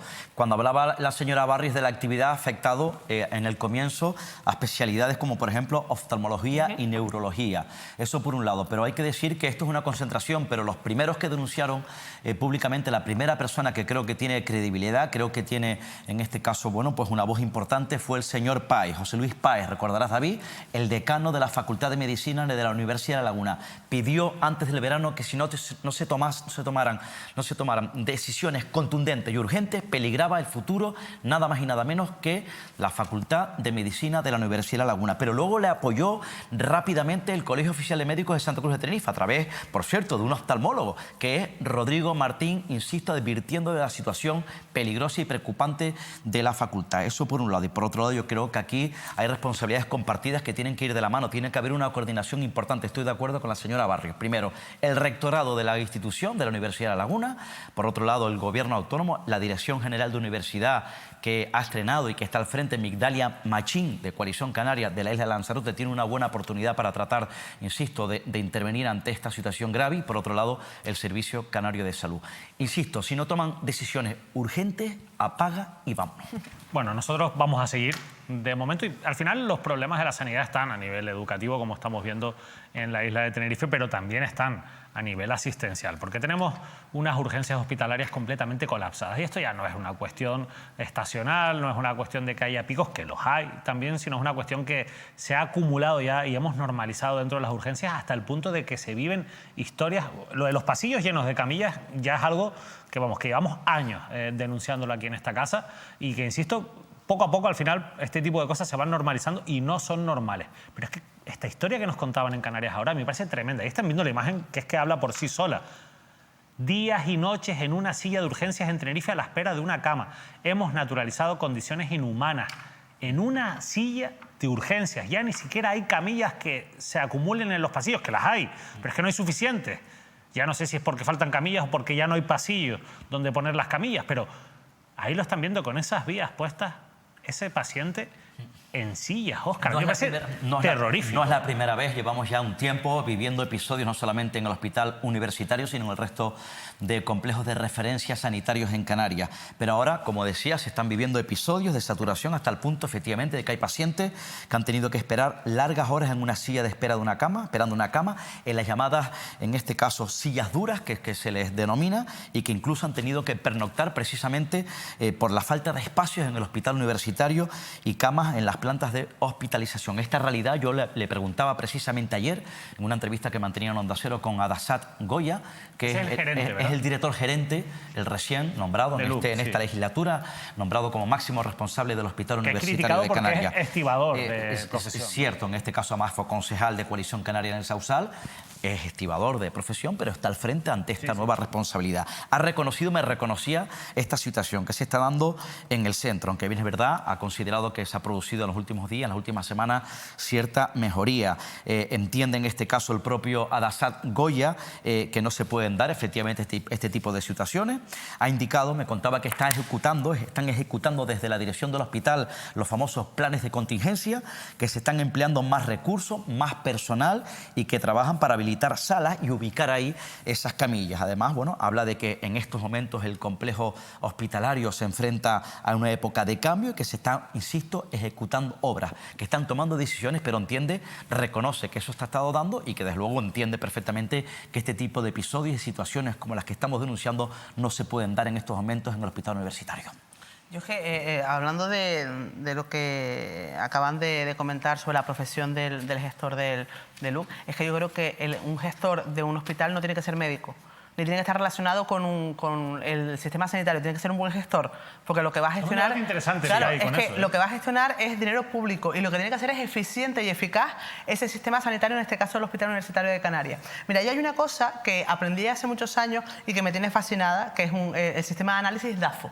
Es una cosa obvia, que es un sistema que analiza las debilidades, lo tengo que apuntar porque siempre me olvido de las debilidades, las amenazas, las fortalezas y las oportunidades. ¿Esto qué te hace? Simplemente saber cuáles son los problemas, cómo se pueden atajar y qué medios tienes que tener o qué acciones tienes que acometer para poder solucionarlo. Y eso es algo que no se ha hecho en años de mala sanidad y de mala gestión sanitaria en las islas y en los grandes hospitales de Canarias. Bueno, 3. No grandes hospitales, como si tuviéramos 800. Al final, esto es una cosa de gestión de recursos. Y esto es la parte, digamos, económica, la parte más material. Pero después vámonos a la parte emocional. A la parte de cuando tienes que ir a una urgencia y tienes que verte como la foto que sacaban los compañeros del Canarias ahora. O cuando tienes que estar en una cama... voy a decir aproximadamente 50 personas sin separarte por un box, con múltiples patologías, múltiples personas con casuísticas muy diferentes, algunas muy complicadas, y tienes que estar personas muy mayores en sitios donde no están bien, donde no se les atiende a veces con la humanidad que se precisa. Y también en los hospitales ahora mismo, y eso es algo que tenemos que reconocer y tiene que reconocer el personal sanitario, es que se ha perdido la humanidad y seguramente es por las condiciones en las que trabajan. Yo no quito eso. Pero cuando uno va a unas urgencias, no va por gusto, no va a pasar el día. No, hombre, alguno habrá que va a pasar el día. Pero yo les aseguro que si yo, las pocas veces, 2 o 3 que he ido a urgencias, no ha sido para pasar el día. Por cierto, me han tratado muy bien, ¿eh? Pero es verdad que hay testimonios de gente que vas y dice, oye, es que no tienes una manta, no te informan del paciente que está dentro de tu familiar o el familiar que está dentro. Dice, a mí una vez me dijo una persona que a mí me chocó muchísimo, o sea, venían a atender a mi padre y no lo miraban ni a los ojos. O sea, es una cosa tan deshumanizante ya que esto llega a un momento que es un colapso, porque es un colapso entre personal profesional que tiene que trabajar en condiciones dignas y con unas herramientas absolutamente necesarias para poder llevar a cabo ese trabajo, pero también los pacientes tienen que estar bien cuidados, y eso es un debate que podemos estar aquí horas, porque tiene también miga, ¿eh? Por cierto, hablando de sanidad, esta tarde anunciaba el colectivo sanitario 7 Islas, la Asamblea 7 Islas, que ha remitido durante las últimas horas un escrito tanto a la Consejería de Sanidad como a la Consejería de Asuntos Sociales, alertando, insisto, denunciando, según el colectivo, de que en estos momentos hay 600 pacientes, otro debate, ¿no? 600 pacientes con alta médica ocupando camas en los hospitales canarios. Es que nombrabas lo de 7 islas y, bueno, la verdad que esto es un drama tremendo que no se va a solucionar tan rápido, pero este viernes, 25 de octubre, y así aprovecho para cambiar de tema, se presenta en el Hotel Escuela de Santa Cruz de Tenerife un nuevo partido político. Yo no sé si ustedes lo han escuchado, pero se llama 8 Islas. Es que por eso, claro, me decía Óscar lo de 7 islas. Claro, está actualizado y su, digamos, eslogan principal es: el centro nos une, la Constitución nos guía. Bueno, la verdad es que tienen un programa ahí que han pasado en el que tienen que mejorar lo de la ortografía. Yo les recomiendo que vayan por ahí. ¿Fundadores o líderes de ese partido? No, de momento no, pero yo estoy habrá que conocerlo. Claro, a mí me dicen que es mucha gente profesional, sobre todo liberales, que bueno, que yo entiendo que están intentando ocupar un espacio que ya en otros momentos han ocupado otros partidos. En Canarias, por ejemplo, se me ocurre el CSN de Ignacio González, Ciudadanos después, posteriormente. Ese espacio ha quedado vacío. El PNC. Sí, con un discurso también que puede ser un poco nacionalista, como lo era también el CSN. Bueno, vamos a ver, vamos a darle la oportunidad. Yo sí les pido que sean un poquito más rigurosos con la ortografía, yo creo que eso es importante, pero quitando eso, vamos a ver qué se cuece con este partido. Lo de la Constitución nos guía, me recuerda un poquito a, bueno, que nos guía el Señor, ¿no? Sí, bueno, no sé. Hay algunas cosas que, bueno, que tienen su miga, la verdad, pero, bueno, un nuevo proyecto político. Hay que 8 islas. Se presenta este viernes en el Hotel Escuela de Santa Cruz de Tenerife. Bueno, yo les voy a contar una historia. Es una historia dura. Es la historia de muchas personas que vivían tranquilamente en su casa, en una isla bonita, nunca mejor dicho, como es La Palma, y de repente un día aparece un volcán. No vamos a entrar en si ese volcán se podía haber previsto, si se actuó bien, eso ya lo hemos tratado muchas veces a nivel de emergencias y seguridad, pero el volcán llega y se lleva por delante sus viviendas. Las administraciones se ponen a trabajar para intentar darle lo primero que tienen que hacer a una persona que ha perdido su casa, que es una alternativa habitacional.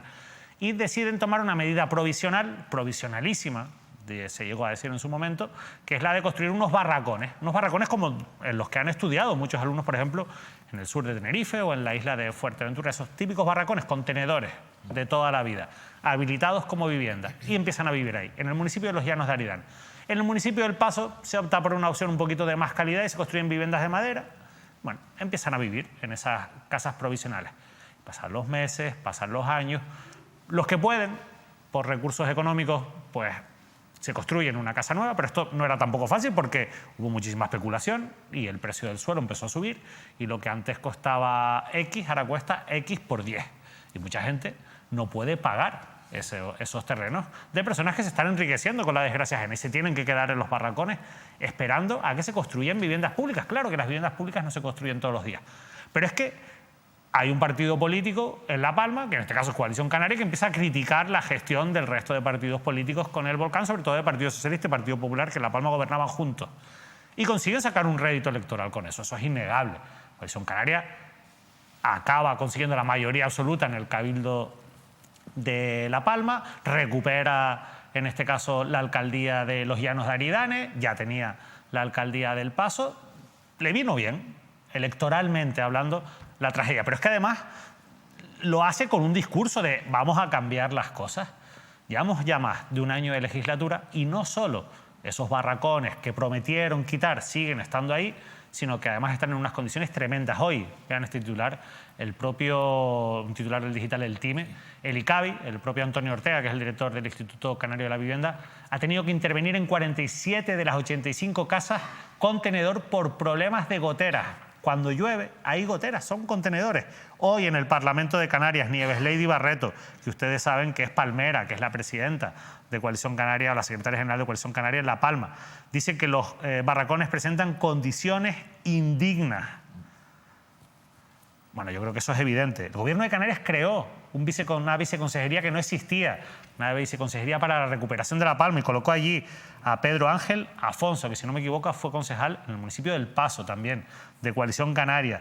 Y yo la pregunta que les tengo que hacer, Óscar, y empiezo contigo, que además eres palmero, es ¿qué está pasando para que no se solucione algo tan básico como darle dignidad a esas personas que perdieron Pues mira, su casa tienen en con el estos momentos volcán? todas las herramientas. No es fácil porque desde luego es complicado, bueno, tratar de buscar suelo, de que, bueno, pues que los municipios pongan a disposición, en este caso del Instituto Canario de la Vivienda, Antonio Ortega, suelo, y viceversa. No fácil, es complejo, pero bueno, ya ha pasado mucho tiempo. Es verdad que en este caso, bueno, pues el Gobierno autónomo, el Gobierno de Canarias ha creado la Viceconsejería de Reconstrucción del Gobierno, con un palmero en este caso de Coalición Canaria del Paso, que está al frente de esa viceconsejería.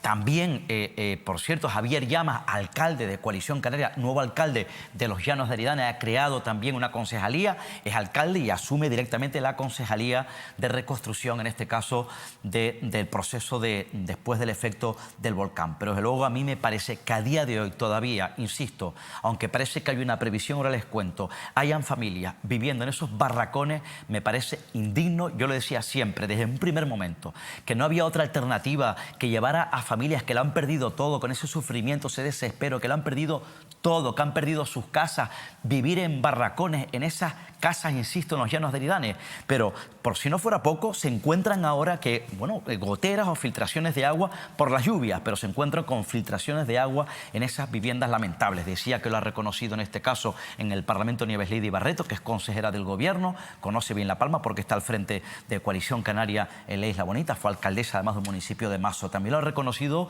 el propio Pablo Rodríguez, el consejero de Obras Públicas y Vivienda, el que está al frente ahora de ese área y que sustituyó en el cargo al socialista Sebastián Franqui, donde Coalición Canaria criticaba la gestión en materia de vivienda. Ha admitido que las viviendas contenedores de La Palma no son dignas. Desde luego no hace falta que el señor Rodríguez venga a decir ahora que son dignas o indignas, porque son indignas. Y luego ha lamentado esas filtraciones de agua. Y ya estos días el propio presidente del Cabildo, Sergio Rodríguez, conoce bien el Valle de Aridane, es afectado además, fue alcalde del Paso, ahora presidente del Cabildo Insular de La Palma, con mayoría absoluta, como has dicho, ha reconocido que, bueno, que en este caso el Instituto Canario de la Vivienda, Antonio Ortega, estaba tratando de dar solución a esas filtraciones de agua que se estaban produciendo en esos barracones en los Llanos de Aridane. Y han anunciado, vamos a ver, es una previsión, han anunciado que van a acometer el traslado, no han dicho fecha, de los inquilinos en esos barracones a las 42 viviendas, en este caso rehabilitadas en el municipio de Breña Baja, gracias a la gestión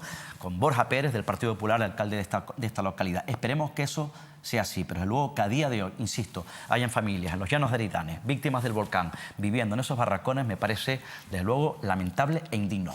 La verdad que sí. Natacha. Lo dice Óscar, no es fácil, obviamente, y menos un territorio como La Palma, en que tiene mucho espacio protegido, en que hay mucho espacio que ahora mismo ya ha desaparecido debido a las coladas del nuevo volcán, y que, bueno, es verdad, hay que planificarlo bien para que estas cosas no vuelvan a ocurrir. Ahora viene un poquito de interés, un poquito de cariño, sobre todo porque el problema de La Palma ya no es tanto, o de los palmeros en este caso, que tuve oportunidad de hablar con muchos de ellos durante la erupción del volcán, no es tanto dónde viven, sino cómo viven.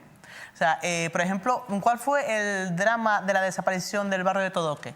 No fue realmente, o sea, que desaparezca tu casa, que sí, que es la casa de toda tu vida, que seguramente has construido con poquito a poco. Es digamos, el núcleo poblacional que tú generas alrededor, que es que conoces a todos tus vecinos, que te sientas en la plaza de la iglesia, que vas al centro de salud y te conoces todo y vas al médico y te entra enseguida. O sea, hay una cotidianidad que eso se ha perdido también. Y se ha perdido no solo porque ha desaparecido ese núcleo donde vivían, sino también por lo que decía Óscar, porque ahora estás viviendo en unas condiciones que quien ha podido sufragarse otra vivienda o tenía otra vivienda en otra localidad de La Palma, pues se ha trasladado ahí, pero que te trasladen a un barracón, pues la verdad que no es cómodo, por decirlo de manera fina. Y además, el tema no es ya que vives en barracones, sino que estás viviendo durante, creo, más de un año, Óscar. Llevan viviendo ahí, con lo cual, vale, no es fácil, no es fácil, pero vamos a aligerar un poquito el tema. Esos barracones y luego el traslado. Efectivamente, y digo yo, y nadie pudo prever esas filtraciones. Por lo menos vamos a evitar cosas, ¿no? Vamos a evitar más incomodidades todavía. Al final yo la clave... Pensaría que no iba a llover nunca. Bueno, en La Palma. Y es verdad que llueve menos, pero sigue lloviendo todavía, por suerte.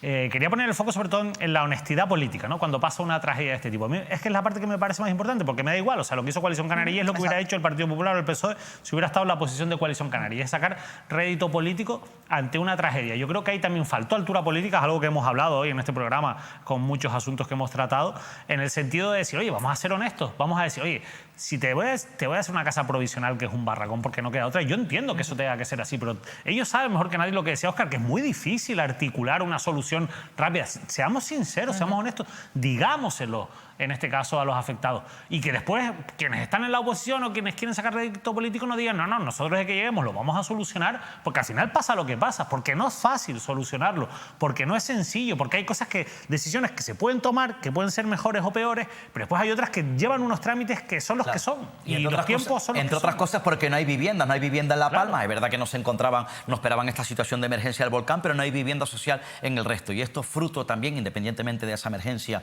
del volcán, es fruto que desde luego hay un problema. El problema que yo contaba al comienzo, 20 años sin construir viviendas sociales en Canarias. Al final hay problemas que, como ven ustedes, se repiten. Bueno, vamos a coger el ferry, nos vamos a ir desde La Palma a la isla de La Gomera. Ahí están esperando, como agua de mayo, a Óscar Martín, porque tiene hoy que contarnos qué pasó con ese culebrón, con ese conflicto interno que hay dentro del PSOE. Quiero comenzar diciendo que luego que lo que contamos el pasado martes tuvo una repercusión importante en La Gomera. Tu teléfono no paró de sonar. No paró durante todo el fin de semana hasta última hora de la tarde hoy en las entrañas del Partido Socialista, en la isla de La Gomera, tanto en un sector como en otro, porque hay dos sectores, desde luego me lo han demostrado y mucho durante el fin de semana, absolutamente en contra. Yo contaba la semana pasada, el martes pasado, que se estaba produciendo una situación insólita en el Partido Socialista en La Gomera, a raíz, en este caso, de la designación de su delegado, el único delegado que va a representar a los socialistas gomeros en el próximo 41 Congreso Federal del Partido Socialista, donde van a elegir a la única persona que se ha presentado, Pedro Sánchez, actual presidente del Gobierno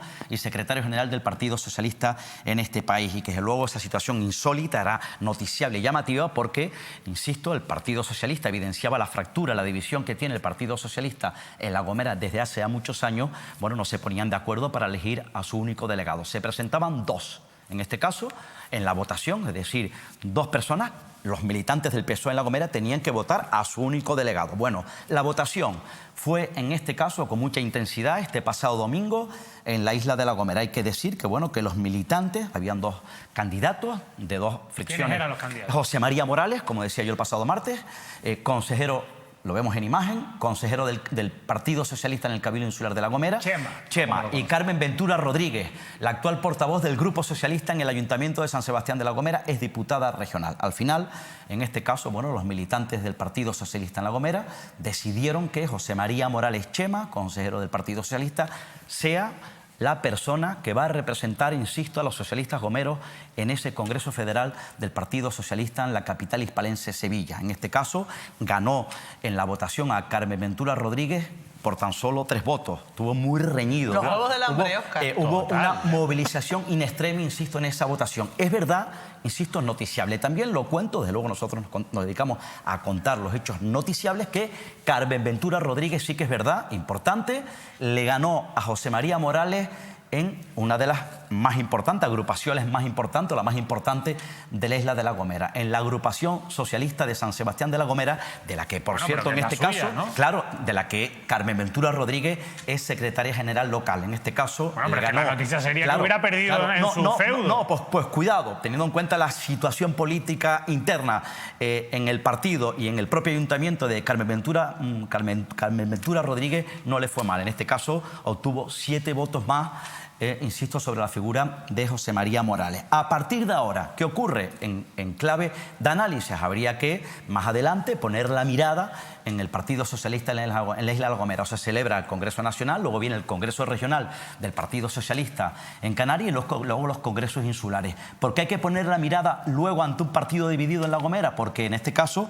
Ángel Fariña, que es el secretario general del Partido Socialista en la isla de La Gomera, no va a repetir. Ha terminado su mandato como hombre fuerte del Partido Socialista de La Gomera, porque así lo contempla los estatutos, y por tanto se abre el abanico a alguna posibilidad o algunas posibilidades de hombres o mujeres que, bueno, en su mente está, bueno, pues en este caso, liderar el Partido Socialista en la isla de La Gomera. Vale, y a mí me queda todavía una duda que ¿Cuál? dejaste en el aire el otro día, y es que tú el otro día dijiste aquí que el problema con Carmen Ventura venía porque estaba más tiempo en Gran Canaria que en La Gomera. Yo decía en este caso que Carmen Ventura Rodríguez, bueno, pues se le achacaba a su sector crítico que no estaba en el día a día de la gestión como portavoz de la oposición en San Sebastián de La Gomera y que estaba muy alejada del consistorio porque estaba más en la isla de Gran Canaria. ¿Por qué? Ya Porque podemos Carmen decirlo. Ventura Rodríguez trabaja en estos momentos, está en Gran Canaria porque trabaja en estos momentos para un proyecto de la empresa pública Gesplan en la isla de Gran Canaria. O sea que está en Gran Canaria. Sí.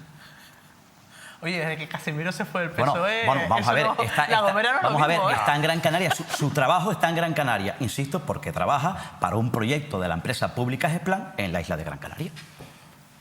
Bueno, Natacha, así está el PSOE en La Gomera. Yo estoy escuchando a Óscar, pero además, bien, porque me tiene fascinada este culebrón gomero, la verdad. Pero si tú supieras la llamada, o sea, eso yo doy fe. No, pero es que no de me que las extraña. llamadas- Es más, yo llamé para otro tema a una persona del PSOE que no tiene nada que ver en principio con La Gomera y me dijo, madre la que lió Óscar. Y Claro. yo dije, digo, pero mira, lo que cuenta Óscar No, es así. porque se empiezan a ver Claro. también Por cierto, esas por cositas Y me dijo, no, alrededor de... Y me dijo, ¿Puedo- sí, es así, pero vaya la que Puedo lió. decir que ha tenido mucha repercusión en las entrañas del Partido Socialista de La Gomera porque en lo que contamos el pasado martes, ese vídeo, insisto, de lo que contamos el pasado martes ha podido estar, o lo garantizo, ha estado durante el fin de semana y días previos al domingo en todos los WhatsApp, en todos los teléfonos móviles de cada uno de los militantes del PSOE en la isla de La Gomera. Bueno, al final el delegado va a ser en el Congreso Federal del José PSOE de La Gomera. María Morales, más conocido en el PSOE de La Gomera, popularmente como Chema. Bueno, antes de irnos, por cierto, antes nombrábamos al viceconsejero de recuperación para La Palma, a Pedro Ángel Afonso. Nosotros estamos intentando cerrar una entrevista con él y lo quería decir porque es importante, porque es que hay mucha gente de La Palma que nos la ha pedido. O sea, nos ha pedido, oye, tráete a este hombre y pregúntale, oye, qué es lo que están haciendo y qué es lo que no. Y al final a mí me parece súper interesante. Yo creo que esa es un poco la labor de los periodistas, un poco fiscalizar. Y yo creo que la obligación de los responsables públicos es, pues, explicar lo que están haciendo. Hayan hecho más o hayan hecho menos. Es explicarlo. Y yo creo que es importante y de mucho interés que el viceconsejero venga y se siente en esta mesa. Así que voy a reiterar y lo voy a hacer públicamente que estamos trabajando en esa entrevista.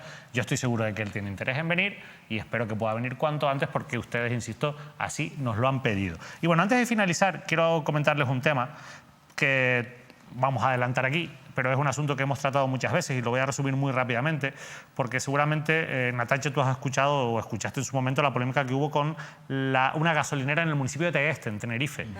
Que, Óscar, tú también, además estabas en esta casa, se movilizaron muchos vecinos.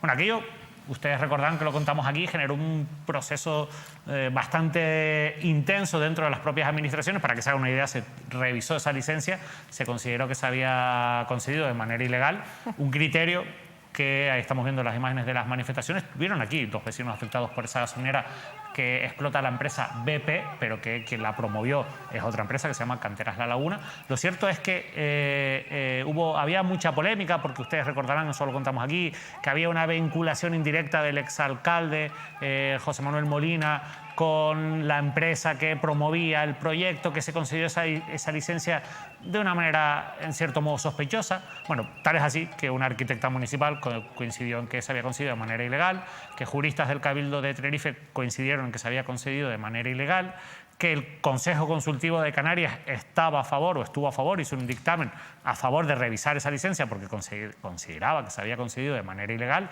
Eso lo creían también los propios vecinos, y la propia Fiscalía, ustedes recordarán, presentó una denuncia porque pensaba que también había habido una ilegalidad en la concesión de esa licencia. Bueno, hoy les tengo que contar el último episodio de esta historia, y es que ya les hemos ido contando que obviamente la empresa recurrió a esto en los tribunales, toda esta decisión de anular esa licencia. Primero consiguió abrir la gasolinera a través de las medidas cautelares y después, finalmente, hoy les tengo que contar que ha ganado ese contencioso. Por tanto, se acaban las dudas, o por lo menos así lo han dicho los tribunales, se acaban las dudas de legalidad, que todas esas personas que consideraban que era ilegal pues estaban equivocadas y que finalmente, bueno, pues que la concesión de esa licencia se hizo de manera ilegal. Un poco este es el resumen. Obviamente había una causa penal por la que se investigaba al exalcalde. Toda vez que no hay ilegalidad ya no puede haber causa penal, o sea que la causa penal, ya les cuento también hoy aquí, que se ha archivado y al final esta historia que generó, insisto, tanto movimiento social, tanto movimiento de las administraciones, sorpresivamente, quizás para los que seguimos el expediente pues ha acabado dándole la razón a la empresa. Además, el dicho dice, cuando todos te dicen algo no pueden estar equivocados y tú tienes la razón, pues esto es al contrario, ¿no? Totalmente. Al final, la verdad que yo casi ni me acordaba de este tema por lo que tú dices, porque el camino ha sido tan tedioso y tan lento que es complicado a veces hacer seguimiento de este tipo de temas, ¿no? Y además tan locales en ese sentido. La verdad que sí que sorprende y a mí me gustaría ver también la exposición de motivos por el cual se le da la razón a la empresa concesionaria y que pueda seguir explotando esto. Oye, que si es legal y todo está en regla, perfecto. Pero claro, llama un poquito la atención. Un asunto engorroso, además, también en medio de esa batalla que había en torno a la gasolinera estaba la propiedad de la gasolinera, estaba el propio ayuntamiento, su alcalde, el gobierno municipal y los vecinos afectados que además, como sabes, David, protagonizaron distintas movilizaciones. Bueno, en un Estado de Derecho al final la última palabra la tienen los tribunales y aquí, bueno, pues yo no sé si es que al final ha sabido gestionar mejor jurídicamente esto en los tribunales la empresa, que al final estamos hablando de una empresa que lo explota como BP, que evidentemente tiene capacidad para movilizar pues bastantes medios jurídicos, pero al final esta es la realidad y es la última hora y nosotros queremos contársela porque desde el primer minuto prácticamente hemos hecho un seguimiento desde que unos vecinos en Tegueste nos lanzaron un mensaje de SOS, por favor, ayúdennos, métanse en este tema. Lo hicimos, les contamos lo que había ido ocurriendo y al final, bueno, pues esto es el desenlace. Ha ganado la empresa en los tribunales y la gasolinera, por tanto, ya tiene continuidad de legalidad y va a seguir abierta en Tegueste. Bueno, con esto nos vamos a despedir. Natacha Llarena, segundo programa. Espero que te vaya igual, al menos igual de satisfecha que el pasado martes. Siempre, porque a mí hablar de lo que realmente importa, a mí me genera mucha satisfacción y sobre todo que quienes nos vean también se den cuenta y tengan la percepción de que intentamos hacerles llegar pues todo lo que los políticos no dicen o no quieren decir y que nosotros estamos aquí también para interpretar un poquito esa realidad. Así que seguimos. Y además con libertad, porque es algo lo que me gusta presumir, pero lo siento, Natalia, pero es que no en todos los sitios se puede hablar con total libertad y aquí tú puedes hablar con total libertad. Aquí se dice lo que cada uno piensa. De hecho, yo llego nada más que 10 minutos antes de que empiece el programa, así que no hablamos mucho. O sea, no sé ni siquiera lo que va a decir tanto Óscar Martín como Natacha Llarena. Óscar, tú que ya llevas muchos programas, en cualquier caso, entiendo que satisfecho. Satisfecho. Con esta nueva temporada como siempre, solamente llevamos un segundo programa, parece que llevamos ya una eternidad, pero por la intensidad del caudal informativo, ¿no? Llevamos un programa y tuviste que cambiar de móvil porque te llamaron tantas veces. Absolutamente, y eso que es el primero. Sí, yo te lo dije, tu móvil suena raro, o sea, algo tiene tu móvil. Oye, que no te hackeen el móvil. Ustedes saben que ahora hay una nueva estafa de WhatsApp que te mandan un contacto tuyo muy cercano, te manda un mensaje, oye, que te va a llegar un código, mándamelo por favor para bajarme una app, tú se lo mandas y te hackean el WhatsApp. Hay que tener cuidado, sí. Óscar, ten cuidado que tú eres mucho de rebotar lo que te mandan todos. No. Mira, no vayas mucho por la Gomera. No, lo que sí que bueno, esto demuestra que hemos comenzado una temporada con mucha intensidad, con mucha ilusión, muchas ganas, con mucha fuerza y que hay un caudal informativo importante. Y cuando a un periodista no le suena el móvil es que cuando hay que preocuparse. Bueno, nosotros vamos a ir preocupados de la actualidad de contársela. Muchísimas gracias, Natacha Llarena. Muchísimas gracias, Óscar Martín. Muy buenas noches. Les dejamos ya con toda la programación habitual de Mírame Televisión. Este miércoles tienen espacio de entrevista aquí en Canarias al Día. Va a estar con nosotros la diputada del Partido Socialista, Elena Mañez. Ustedes saben que hay una denuncia pública por parte del Grupo Parlamentario Socialista y de diferentes colectivos sociales con respecto a un decreto para modificar las condiciones de cómo se gestiona la dependencia. Vamos a hablar de ese asunto. Vamos a hablar de memoria histórica el jueves con Mercedes Pérez Suárez, también aquí en Canarias al Día, que también hay muchísimo que hablar sobre esa cuestión. Y por supuesto mañana en el programa de Manuel Artiles tienen muchísimos asuntos de interés y también bastante entretenimiento para pasarlo bien aquí en la Autonómica de las Islas Canarias. Que pasen una feliz noche.